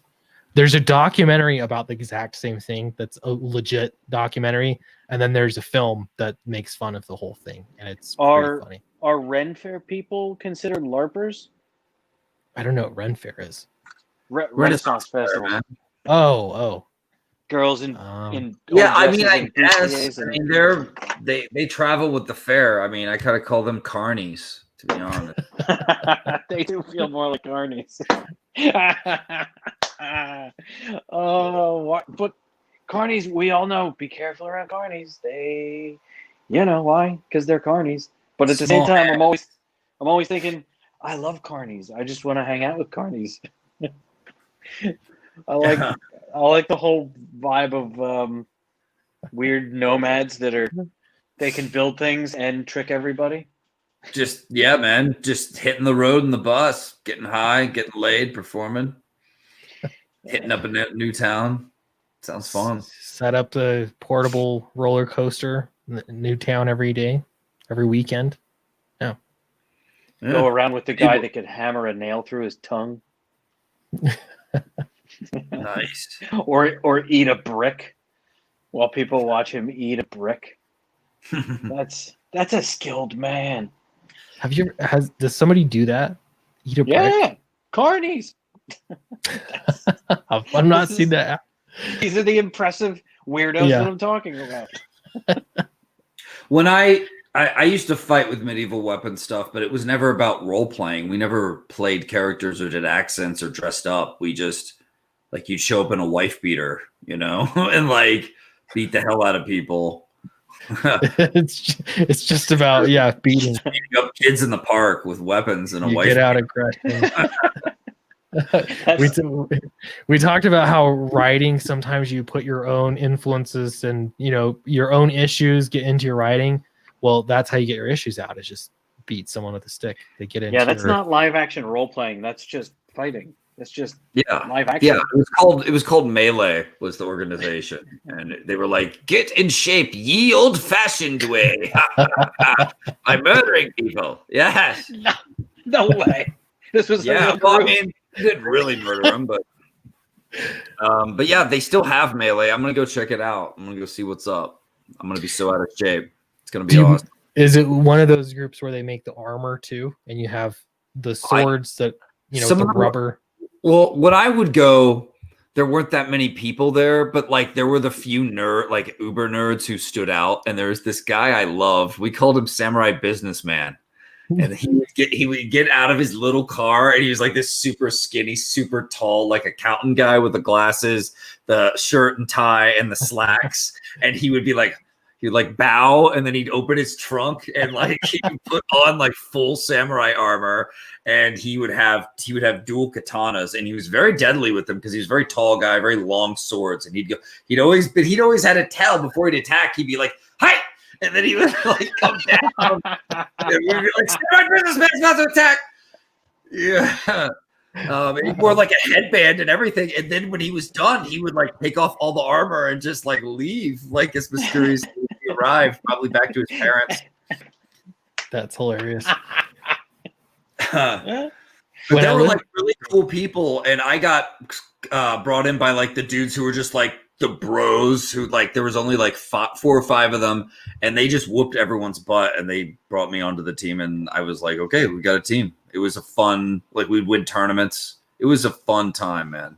It's like a good beat camp. When I lived in Ann Arbor, and I spent a lot of time in University of Michigan campus, I would see all these little groups. You have the hippie kids on the slack line, you know what I mean? On the campus, they'd be doing their thing every day. You'd have your the frisbee guys, and then you had the guys with the fake swords just beating on each other. Yeah, and they were always, it was like the same time every day, same little lot of grass, and they're just out there, bomb. It was pretty funny. Yeah, I mean, what was your weapon of choice, Vaughn? I liked the one-handed double-sided axe with a round shield. Ooh, like you'll see in the TV show. Business. Yeah, because you can move real fast, and you've got a nice guard, but then you've got this fast, like quick hitting thing because it's just light. When it's PVC and foam, it's just a little one-hander, and I did a lot of damage. I was very aggressive. I really got a lot of my aggression out back then. Would you like learn actual strategy? Like this is how one would wield an axe back then. No, or it was just you could just get them dead. Like it was however just you about want how to kill them fast and like a sport almost. Yeah. A man of pleasure. Yeah. Yes. That's funny. I'll refresh this again. I think we got another backer. Oh yeah, we are over. So we're 81,839. 82,000 is just taunting us. So close. Appreciate everyone for backing the campaign. If you're watching tonight and you want to know how to support us, the best thing you can do is back the campaign. I don't know what else to say. I've been saying it for months. Okay. There, I posted it in the chat. And some of the best artwork you're going to see. I'm very proud of this story. I think that everyone's going to like it. I think Vaughn is going to like it. I think Eric is going to love it because I'm going to put a splort in here. It's seriously, it's a really fun book. So appreciate everybody that's helped us and supported us. Help us finish strong. And here's a good point too. Show art to hype people up. Yeah, let's do that. That's where we're at here. Oh. I just sent you, if you check your DMs, Glenn. Okay. I did that. I did a little halftone thing. Oh. With tonight with Dan for an hour. I drew Fatal Flynn. It's the topic was alien assassin, and I thought that's it. That's our guy. I can do that. That's good. And this is a scene. That's cool. I'd been thinking about. He's in the tunnels. He's coming out of a tunnel. He's holding back. He's holding back on one side. Can you make it full screen? so you can see because there's actual. It was Dan that actually said, "Hey, put halftone on that. It'll look really cool." So I figured out how to do it while we sat here tonight chit chatting, and wow. and I'm starting to think, hey, this could be the groove for the rest of the book. Halftones, it makes it so pulpy. I don't know. Do people like that or what? That's I mean, that I think that's cool as hell. I love pulpy, but I mean, yeah, if Clint's on board with your book going more pulpy, I mean, I would just want it to look consistent is all with everything else. But so maybe I think it's cool. He'll have his dream. It would be fun to do. It would be fun to do a whole book in black and white, I think, and just like no color. Like the point of it is just black and white. That's all I was care thinking. about. Yeah, I was thinking of doing that too with a story or two. Jasper the Shank is Victorian era England, so I wanted that book to be black and white with like kind of ink wash tones. I think that would be really cool. Yeah, real moody. Yeah. And what's his name's book? Brubaker's book is so nice looking. And that's it. Oh, yeah. I would love to do a tone book that just has sort of the way I on the Indiegogo page, the way I did that one page, it's in black and white, but there's a tint to it. So it looks like he's a 6-gun strolling through the desert. You know what I mean? So this is a straight gray that you're looking at on this halftone. But if you look at the newest thing that you put on the Indiegogo page, Clint, where he's dragging the corpse and he's dragging the downed aircraft, and it's got a warm tint to the gray. Yeah. So it looks almost like archival drawings or something like that. I could do the whole black and white that way. And then just do hints of color. That's how I think that would be the most fun. So you really narrow the what you're doing is really just almost draining the palette to black and white, but then where you want to really indicate something, then just hit it with some color. I mean, for the artist edition, is that what you're talking about? No, I mean I would for the or just for a black and white book. We're changing the book in real time right now, people. Yeah. No, people are like well, man, I guess this would be a future way of doing something else. Now that we have one that's going to be black and white, one's going to be color. Yeah. But yeah, I would do it if I was going to color the whole thing. My approach would be real limited palette. You know, because if you think Blade Runner is a real limited palette with shocks of color. Yeah. No, I mean, yeah. I mean, going into it, that's the thing is just consistency, you know. If here, by the way, here's Rob finally. Hey. How are we, boys? Very good. Yeah. I think it'd be oh, excuse me, Dracula would be good for black and white because it's Dracula. That would work. I hate halftones. I gotta say, I hate that look in general. He hates book plates. He hates halftones. He hates hair anywhere else but the middle. Something about that. I don't know. Rob, how's your book doing? Yeah, awesome. Like, I just looked at it. We've raised more in like these 3 days than we did in the last 60 of the previous campaign. So, like, nice. That's bananas. Congratulations. Well, here it is. Wait. Look at us. We're at the top. Oh, look at us up on top. Ooh. We're so trendy. Another backer. So, yeah. Yeah. Wait, what was it? You just said this one raised more than the other 3.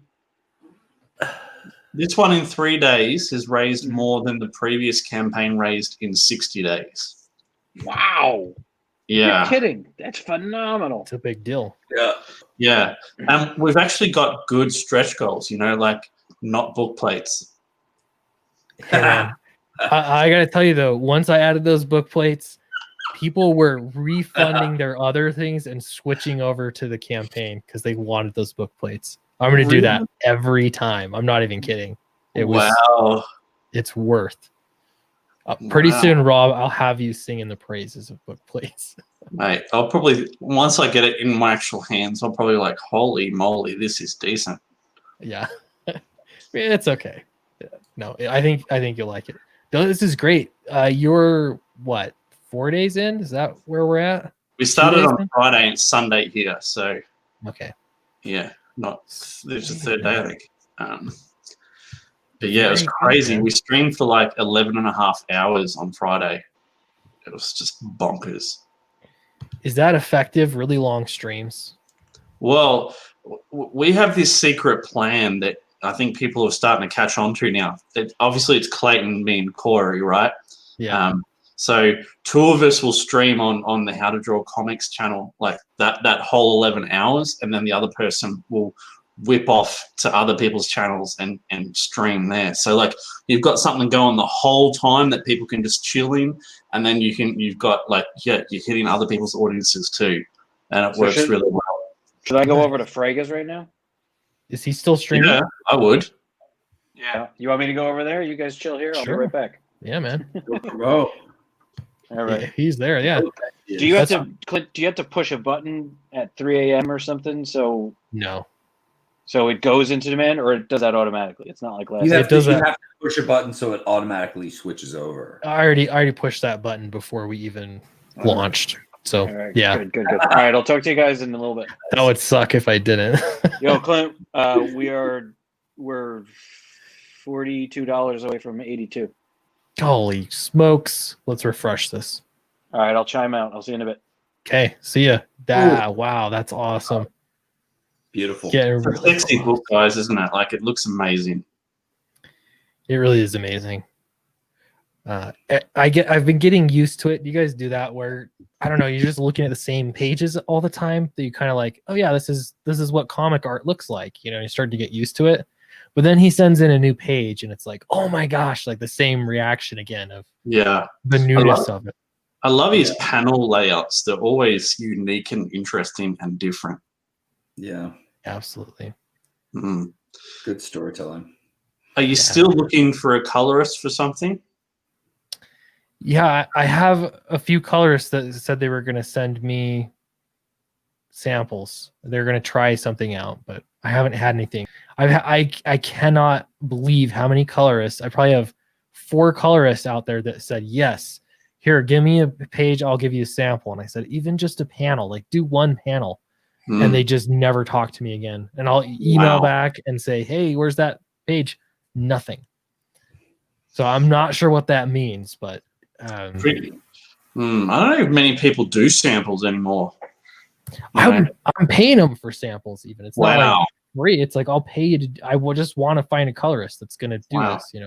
I don't know if this person would suit, but what do you think about the Starlight Cats colorist? I don't even know what it looks like. Do you have where would I find them? I'll show you. Starlight Cats. Oh, Starlight Cats. Yeah. Yeah, I'll look at it. Honestly, it comes down to he's in charge, so I don't know.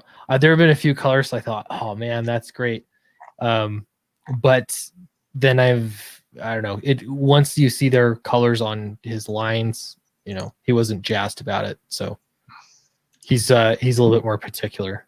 I mean, because he's the artist. So, all right, let's see. Yeah, Starlight Cats. The big thing is knowing how to color faces. I think this coloring looks great. It's professional. I don't know what else to say about it, but I'd be happy to contact them and ask them to do a sample because we're just trying to match what Charlie has. Basically. They can color really well. I guess it's whether or not they can do the style that Charlie does. That might take you a while to figure that out. Yeah. I had one guy that says, he's like, oh yeah, I can do that. It's just a lot of rendering, but I can do that. I said, okay, give me a sample. So I need to follow up again with him. So we'll see. We're looking at it and yeah, we're working through it. So. You're top 13 this year. That's crazy. Sorry, say what? You're top 13 this year, which is insane. We did pass officially Graham Nolan. Oh, so now we're top 12. This needs to be updated. I love Graham Nolan. I love the Shinu, and everyone should back it. But we did pass it, so that does feel good. This. What about hiring Tamara Bonvillain as a colorist? Maybe I should reach out to Tamara and see what. See how that goes. I don't know, man. Tamara Bonvillain would love to work with all of us. We're all nice and we pay better than the mainstream does. So come hang with us. I don't understand that, because then we passed 82K. Thank you, everyone. Yeah. Very nice. Well done. That's sensational. I think the next would be 1,600 backers. I guess that's the next, maybe. Yeah, 1,600 would come first before 83,000. If my math serves me correctly. I don't know. Sorry, go ahead. Colorist, Clint. Okay. I like to try to hook people up with artists and colorists and stuff where I can, but absolutely. Thank you. Yeah, I'll reach out. Okay. That's great. Very cool. Yeah. I was gonna say that's what we were talking about. Tamara Bonvillain. It would be funny to just try and do you guys ever feel like if you're gonna hire somebody to work on a book, have you felt like, hey, just so you know, I'm comicsgate? Have you ever felt that way? But no. I heard your boy Zach talk, and he was like, why would I assist in my own blacklisting? That's silly. Yeah. And him putting it that way, I was like, yeah, man. You just treat it like a regular business relationship. And if they want to be weird about it, then they be weird. You know what I mean? Then they're a weirdo. Anyway, I just thought that was a good way to put it. I did that once, I think, with a letterer before I got Eric, and he was like really put off about it. Like, no, I can't. Sorry, man. Nothing personal. But yeah, I've never made a point of it ever again. I don't tell them I'm part of affiliated with it, whatever. I just say, do you want to work? And they do or they don't. But there's a lot of people lately that I work with who are like, hell yeah, you're in Comicsgate. Like, that's what I want to work with. Yeah. Like, I want to get into that. And I want to work with you so my name will get out there more. And I'm like, all right. There's for sure. There's been a lot more of that. This is like the first time. It's just so weird having artists that will contact me that want to do stuff, you know? And I'm like, I don't have a need for an artist right now, unless you color, you know, and you can do this kind of thing. That's kind of what I need. Is that a Tokyo Ghoul shirt, Vaughn? Yeah. Good story. That was a cool first season, and then the second season was so bad. That Tokyo Ghoul show. Have you seen Parasite? Yes, I love it. Oh, it's so good. Is that anime? Good. Yeah. Okay. On Netflix. It's actually based off a 1980s manga, which is, I think, part of why I just think the story and everything about it's cool. It's got a really cool kind of premise and a lot of science fiction fun happening. But yeah, it's this kid gets his his hand infected by a parasite that can like think and talk, and like they have to survive together. Yeah, it's creepy and weird. It's kind of got a body horror element to it that I find really, really well done and fascinating. Yeah. Yeah, fantastic. Cool. I've never been into anime, but I watched. My brother was really trying to get me into it. Death Note. I've said this a million times. That's fantastic. I watched the whole thing twice. The whole season twice. It was great. And then I watched One Punch Man. I love One Punch Man. That's so funny. It took me a few episodes to understand the humor, but I think if you're into anime more, it's more funny. Like you get the jokes more. So, but yeah, it was pretty good. I can't wait. They're doing a third season, right? Mm-hmm. Yeah.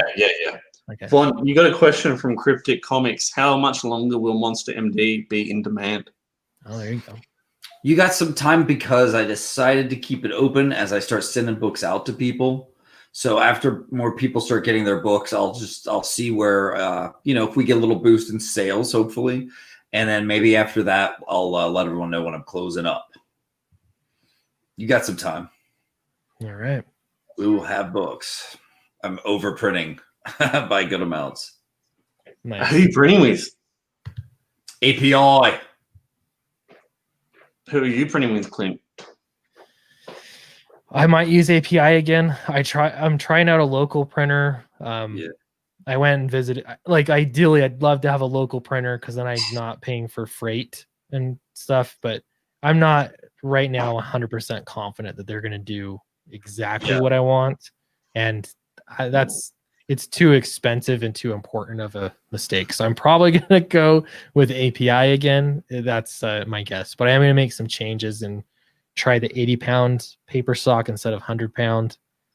And I don't know. I just want to compare it and see how it goes for, new series. So, man, my local printer was like, "Oh, to print your main book only, that's going to cost $32,000, please." And I was just like, "Yeah, no. 32,000? Are you serious?" It was something like in the I think it was in the upper 20s or the 30s, and I was just going, "Yeah, no."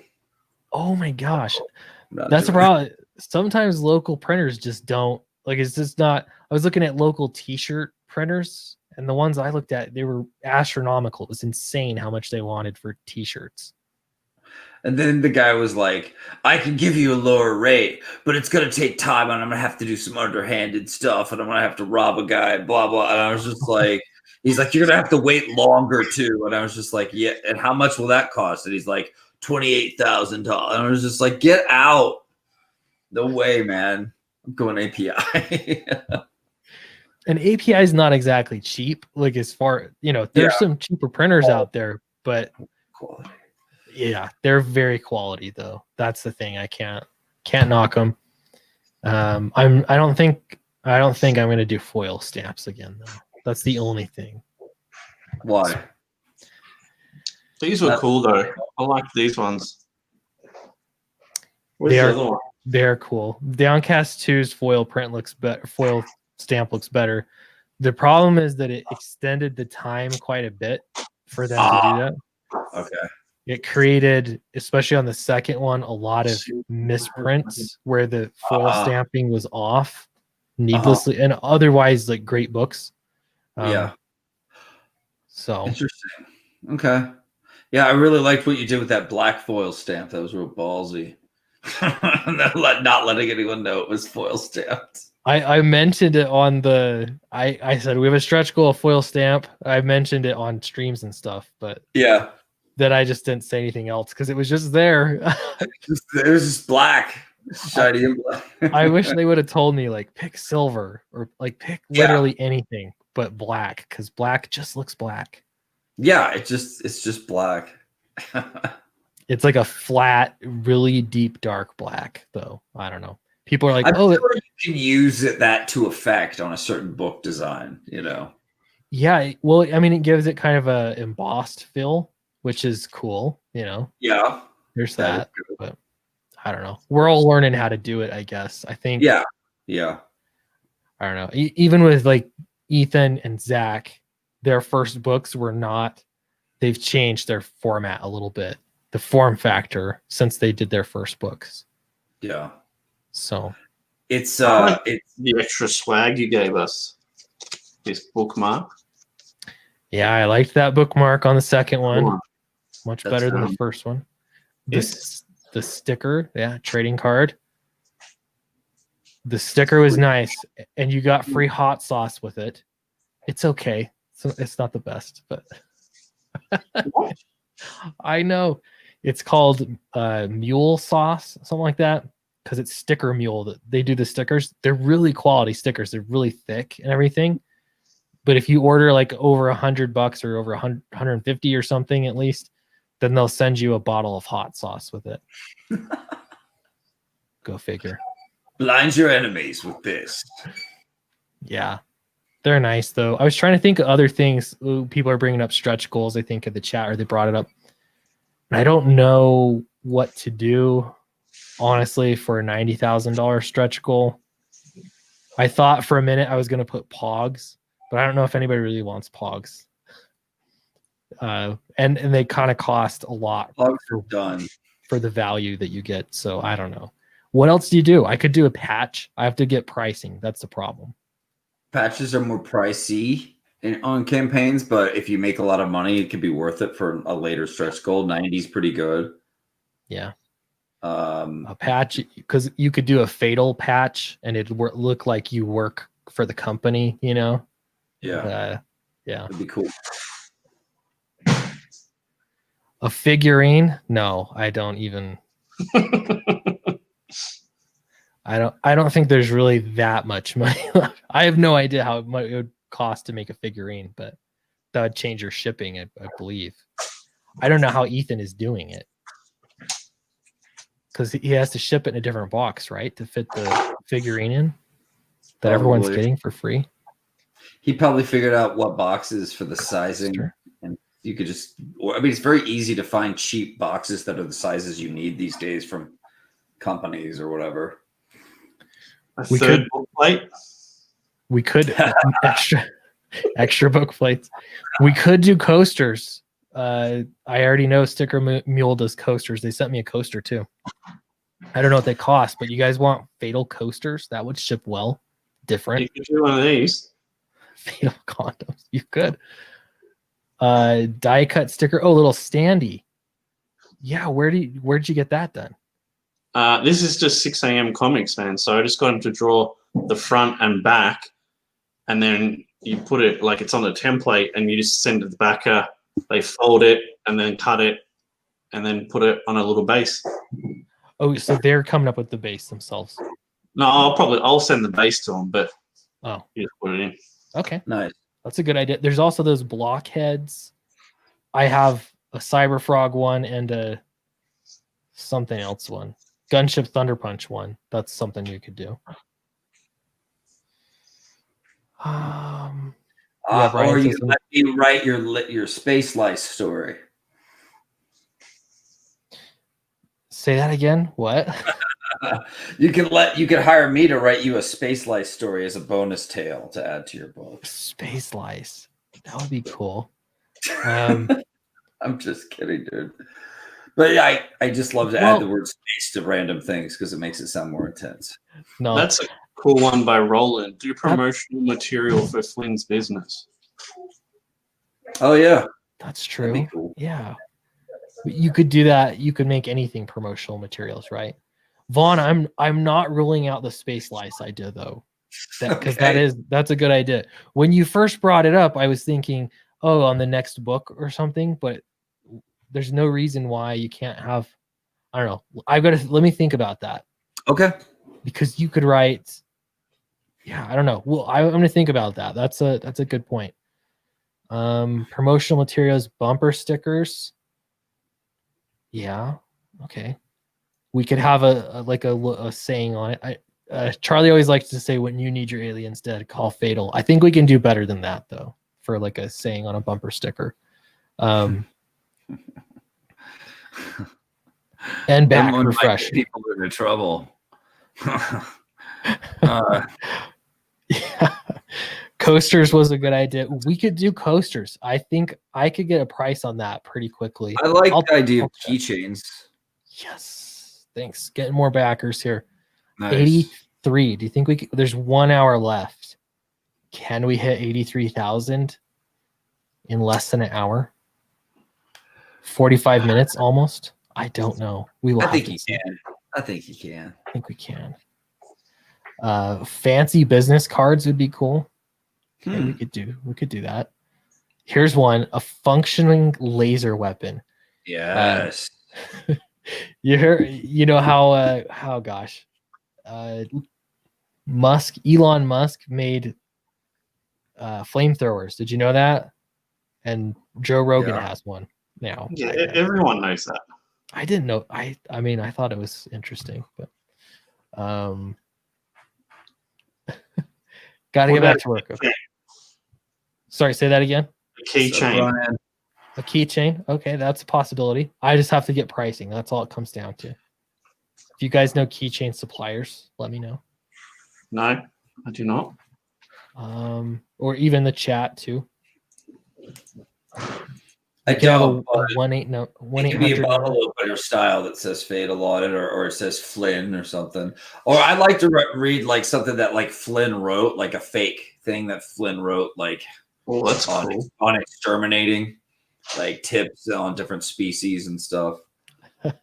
Like a little helpful hints, like Yeah, how to know when you can take care of it yourself. When is it a job for Fatal?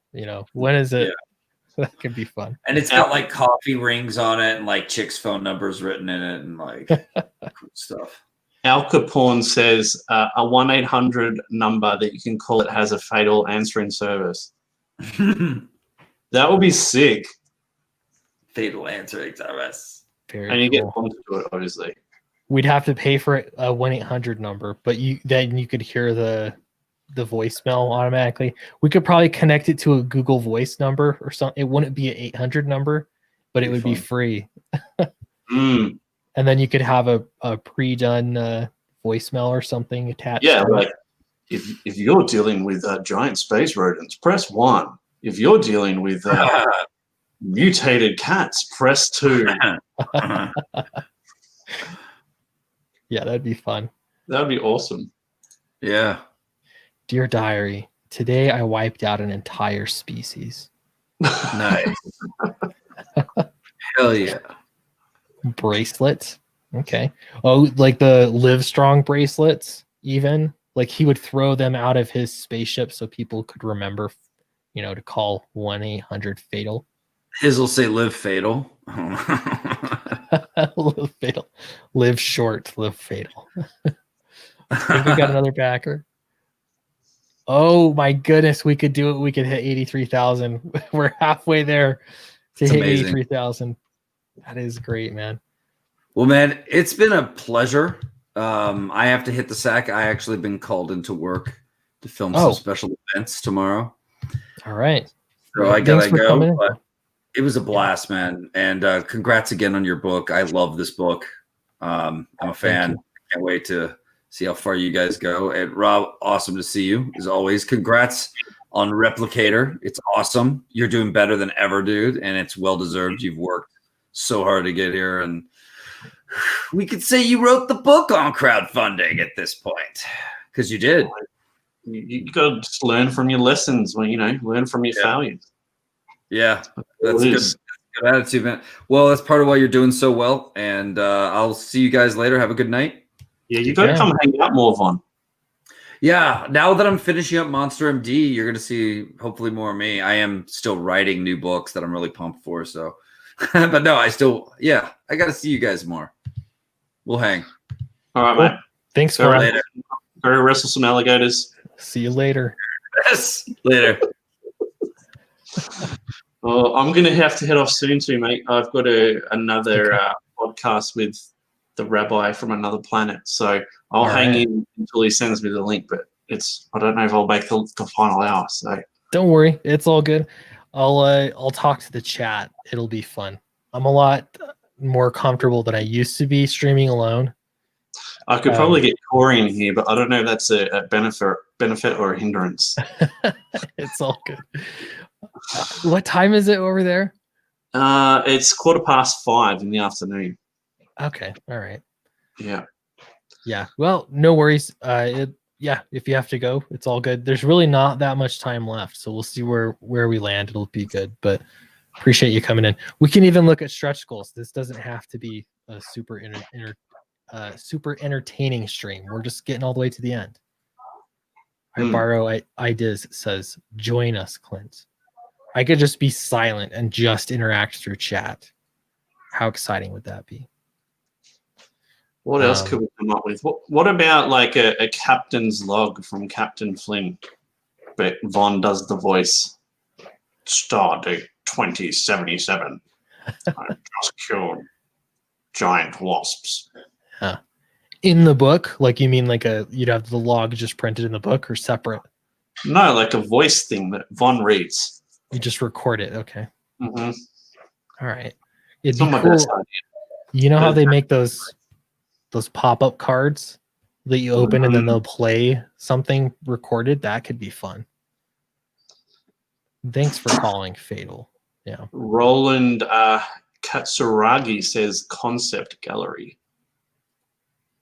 We're kind of doing that already. We're just calling it the sketches and development pages. So it'd be the concept, and some of the correspondence I think could be kind of fun and interesting, where we're batting around ideas and you guys can see where that happened and how that happened. I don't know, but mainly just the sketches and character designs and stuff we didn't end up going with. I think that's kind of fun to see.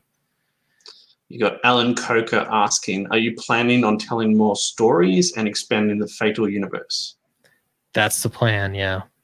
I think this book, there's so much that we wanted to do with it. Initially, we were thinking, oh, well, we'll just do it one and done. But the more we got around to planning out ideas and things, there's no way we're going to be able to do it in this book. So we're just going to allow it to be longer is the plan. So this book's going to end with, I don't know, a little bit of it's not really a cliffhanger, but we're going to end it in a nice place. It's going to make you want to keep reading to get more of the story, and we're going to continue it. And as long as it becomes, people are backing it and it becomes financially viable, then we're going to keep doing it. So that's sort of the plan. And the nice thing about this is you can be very, it lends itself to doing totally different stories, same characters, different worlds and things. But for now, even for this particular storyline, we want to do more books to get there. So that's the plan. And obviously this is a collaboration between you and Charlie. How is he finding the whole thing? Is he happy with how it's going? I assume he is, because he's wanting to do more. You mean creatively or monetarily? Right. Yeah. The success of the campaign. Like you're nearly at 1,600 backers in your first 30 days, 60 days. Yeah. That's pretty ridiculous, man. Like in a good way. Yeah, it's really impressive. It was hard to know what we were going to get, because clearly his art it's top notch. And I don't know. The weird part is, like, I am still relatively small as far as a creator goes and a writer, and I still feel like I have a ton to prove with everybody, even my peers that are, I just feel like I have a ton to prove still. So, but then pairing it with his art. So I think creatively, Charlie's having a good time. I want to make sure that he's got a ton of freedom, and that has been my goal on this, is to be more of a team player as opposed to the quarterback on this. And so if he wants to take the story, we're very much like we're co-writing essentially. We're working on it together. So I think creatively he's happy. We'd have to ask him about that. I think so though. As far as the campaign goes, we just got to see how much the costs are and everything to get the campaign done. But I don't know, Charlie's coming from advertising to go to comics, which is, I mean, it's important. So I am doing my utmost to make sure that he gets paid and compensated for his time. So one thing about Charlie is, like, he's obviously top level artist, right? But he's also different. He's not a similar artist to anyone I've seen. And I think that's really cool too. That's a really unique selling point. And people find ways to try and like, oh, what's maybe his influence is this or that. They're trying to find influences, and I hear it so often, and people are saying different things all the time. And I think part of that is trying to sort of figure out where he's at. I don't think there really is something that Charlie is, clearly taking his style from. He's in chat now, and I'm giving him compliments, which makes me feel a bit dirty. You should be roasting him. That's the way that it works. It says almost at 1,600 backers. Let's refresh this again. I know we're getting so close. There's another one. 6 more to go. 1,600. That's such a good place to be.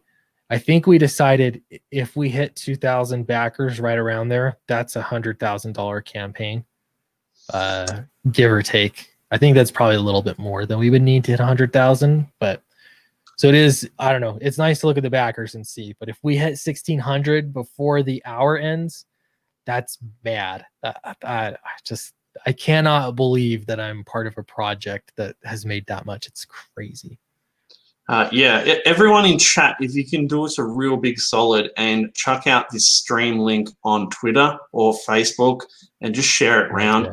Try and get just, if we can get 6 more backers for Clint and Charlie, like that would probably make their entire month. So that would be really cool if you can do that. That'd be much appreciated. Absolutely. And I'm gonna tweet this out one more time. We need 6 backers. That's what I'm gonna say. We just don't dox yourself again. I feel like everybody knows where I live. Everybody knows everything now. Everything. I have no secrets anymore. There it goes. We just need 6 more backers. I don't even know if I spelled everything correctly there. I'm so tired. But yeah, 6 more backers. That would be amazing. 82. I was thinking a couple days ago, if we hit because it took us so long to get to 75,000, I was thinking if we hit 80,000, I'm going to be really, really happy. That it just feels like a bit of a stretch to get there, but now we're over 80,000, so I'm really happy about that. 1 + 1 backer. All right, thank you, appreciate that. We're going to refresh this. I might have prematurely have refreshed it. I'll give it a few minutes here. It has to update. So yeah, man, that's a great number. And then, so I'm looking at my other campaigns, and generally in the in-demand phase, I'm making close to and around about $10,000 more dollars in demand. So it's like with this percentage wise, I don't know. I still think we can hit 100K. I think it's totally doable. Yeah, I definitely do as well. You deserve to. Like it's one of those projects that should be $100,000 campaign when it wraps, for sure. You're not too far away. Like in demand, like you can actually rack up some good numbers in demand. Yeah, you can, and you'll have these surprising moments. Like I'll know. Sometimes I'll post a video that surprisingly does well, and I'll get like 10,000 views on a video, which is really big for me. I don't get that many views usually. And then all of a sudden I'll get a whole slew of backers just from the one video. And so that's a nice thing about in demand, is it gives me opportunities to get lucky on those kinds of things. That's really helpful. Here's Charlie reminds me of Sean Gordon Murphy, but with fewer straight lines. Okay. Yeah, again, it's the same. People are trying to find what it is. Fisheye lens perspective on the cover. Charlie has a really interesting explanation for that too. It's that the world is curved. That's how you actually see things. Well, he explains it better than I do, but it made a lot of sense. It's kind of cool. I have to depart. I've been sent the link, so all right. I really wanted to close it out with you now that you're so close. It's close. Don't worry about it though. I really appreciate you coming on, Rob. So welcome anytime. Appreciate it. All right. Yeah. Bye guys. Bye Clint. Bye chat. If you haven't backed FATL, back it right now before time runs out. See you guys. Absolutely. Thanks, Rob. We'll talk to you later. All right. That means it's just me and you. Don't feel weird. It shouldn't be weird. All right. So here I got an email for another backer. I almost set out the name. I keep doing that. Gosh, I'm like tired. I'm glad I haven't, but I want to say out the name of the backer. Like, thank you, so-and-so. And then everyone's doxxed and we're all unhappy. All right, we're moving up. We're moving up in the world. This is good. I don't know what this is, but Earth Bees Flat. Yeah, that's a moot point. Let's see. I'm not going to lie, Charlie's art sealed the deal for me backing FATL. Absolutely. The interesting thing, I've been trying to analyze this a lot, but between the two of us, I think that there is potential for a good, what I've been calling like the new creative team, in that somebody's got to have access to advertising platform consistently that doesn't cost money. That's the difference. And so I have a YouTube channel. It's small, but it's very helpful.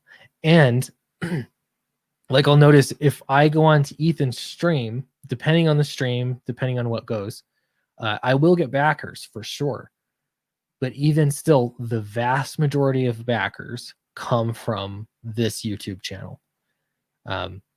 If I could figure out a second method, I really need to get into Instagram, but if I could figure out a second method to have reliable, consistent advertising, that it would be that much better to be able to get it out. So it's been instrumental.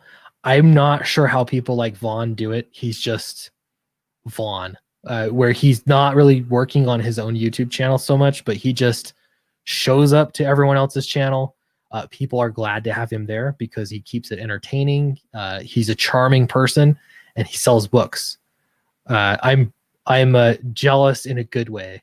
With jealous, envy, I don't know. I wish I could do that like Vaughn. I don't think I can, but you make up for it with consistency. I think that it definitely works that way. Let's see. You and Charlie said the Earth was round. Just correcting you. Oh yeah, sorry, I forgot about that. That's right. So this is flat earthers and round earthers. We're in a fight. Charlie's excited. Just 4 backers away from 1,600. That's a lot of backers. That means, can we bring in 400 more backers? I mean, the more we get now, the better. But if we can bring in 400 more backers, then we're going to hit 100K, and that's through the in-demand phase. I think it's doable. OnlyFans, Clint, you'll do great. Thank you, appreciate that. It's fun. ... I know most people, you think you can draw a link between. Do you know what I'm saying? Do you guys think about this? You can draw a link between why is this person successful? Oh, they have a massive career in comics. That's how Scott Snyder made whatever 200,000 on his book.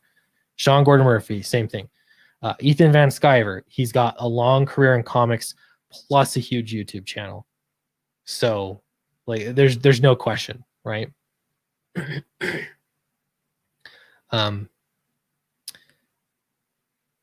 Yeah, so it makes sense in that regard.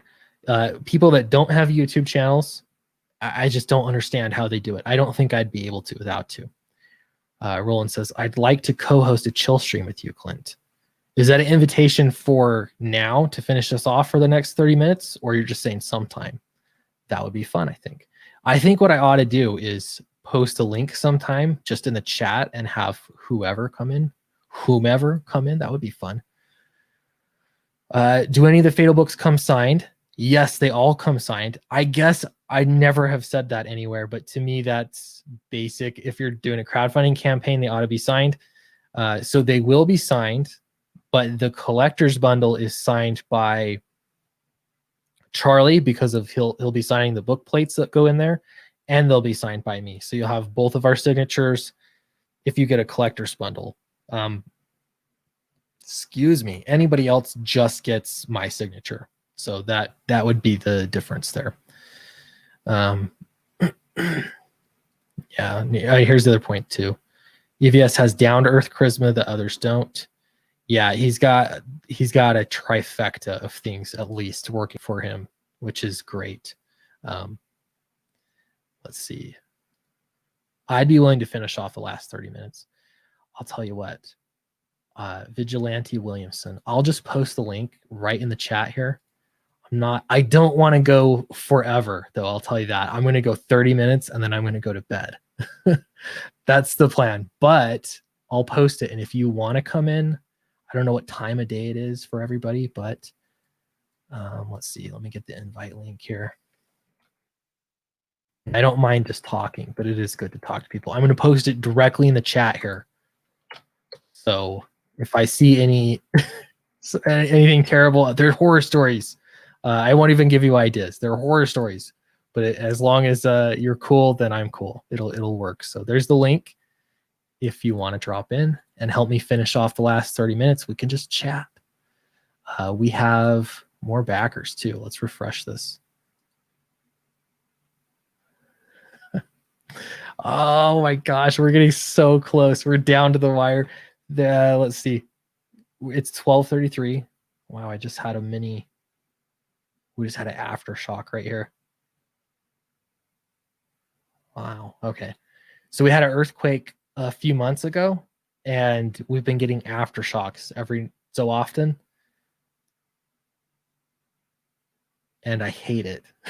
It's the worst. It was really small, but it was noticeable. I hate it. Let's see. Fraga is closing out Fatal with Charlie. Excellent. I felt another one, guys. There was another one. It's going to be Earthquake stream. Yeah, I think this is good because we're actually spreading out and getting more backers. We're getting more people at the same time. Let's see. Clint, you can throw in leftover trading cards from Downcast as a stretch goal, you mean? I do have extras, and I'm not sure. I thought about doing grab bags or something like that and doing giveaways. I don't know what the best way to do it is, though. Dude, move away from Yellowstone. I know they tell you it's inevitable. Yellowstone is going to explode, and everybody's going to die. And yet, I'm still here. I'm still around, close enough to Yellowstone to be killed instantly. Or maybe I'm far enough away that it won't be instant death. It'll be a slow, miserable death, but still death, all the same. Where are we safe? Where can I move? Charlie, we're communicating from my chat to your chat. We could be stream sniping each other's streams at the same time. How great would that be? Are all the tiers going to be in demand? Yeah, because I haven't really planned to change something. If I change something, and I might, it's not going to happen tonight. But I'll announce and I'll put out a notification that I am going to change things, and I really might. One of the things I'm looking at is making other books not be signed. Like if you back later, it's not going to be signed because that makes it more special for the other people. That's possible for sure. Charlie says, want to come over to Fraga's to close. That could be a good idea. Then we're all together. Should we combine and make one super stream over at Dan Fraga's stream? I posted the link. I know no one's come in yet. I don't want to offend anyone. We can stream Vigilante Williams. We can stream again if I don't know, if it doesn't work out tonight, we'll do it. I'll post the link again. It'll be fun. But yeah, Charlie, send me the link. I'll come over. I'm guessing they're stream sniping me. Let's all go to Fraga's. Let's go over there and have one big super closeout stream. Let's do it. We have 24 minutes left, if my math is correct. Let me see if he sent me the link. Charlie. Not yet. I see no link. Charlie, send it to me, and I'll be right over. But I'm not going to close. I'm not going to close this stream until you send me the link. It won't let me. It wouldn't let you get in. That was the invite link. That's weird. That's cool. Make money. Yeah, we'll do it again. I will for sure. I want to do like an open mic thing because I'd love to talk to many of you. It'd be really fun to do that. Come join in the Dan Fraga chat. Yeah, send me the link, Charlie. I'll come. I'm just waiting for the link. Or Dan Fraga, send me the link. One of you guys. I'll refresh my Twitter. Maybe that's my problem.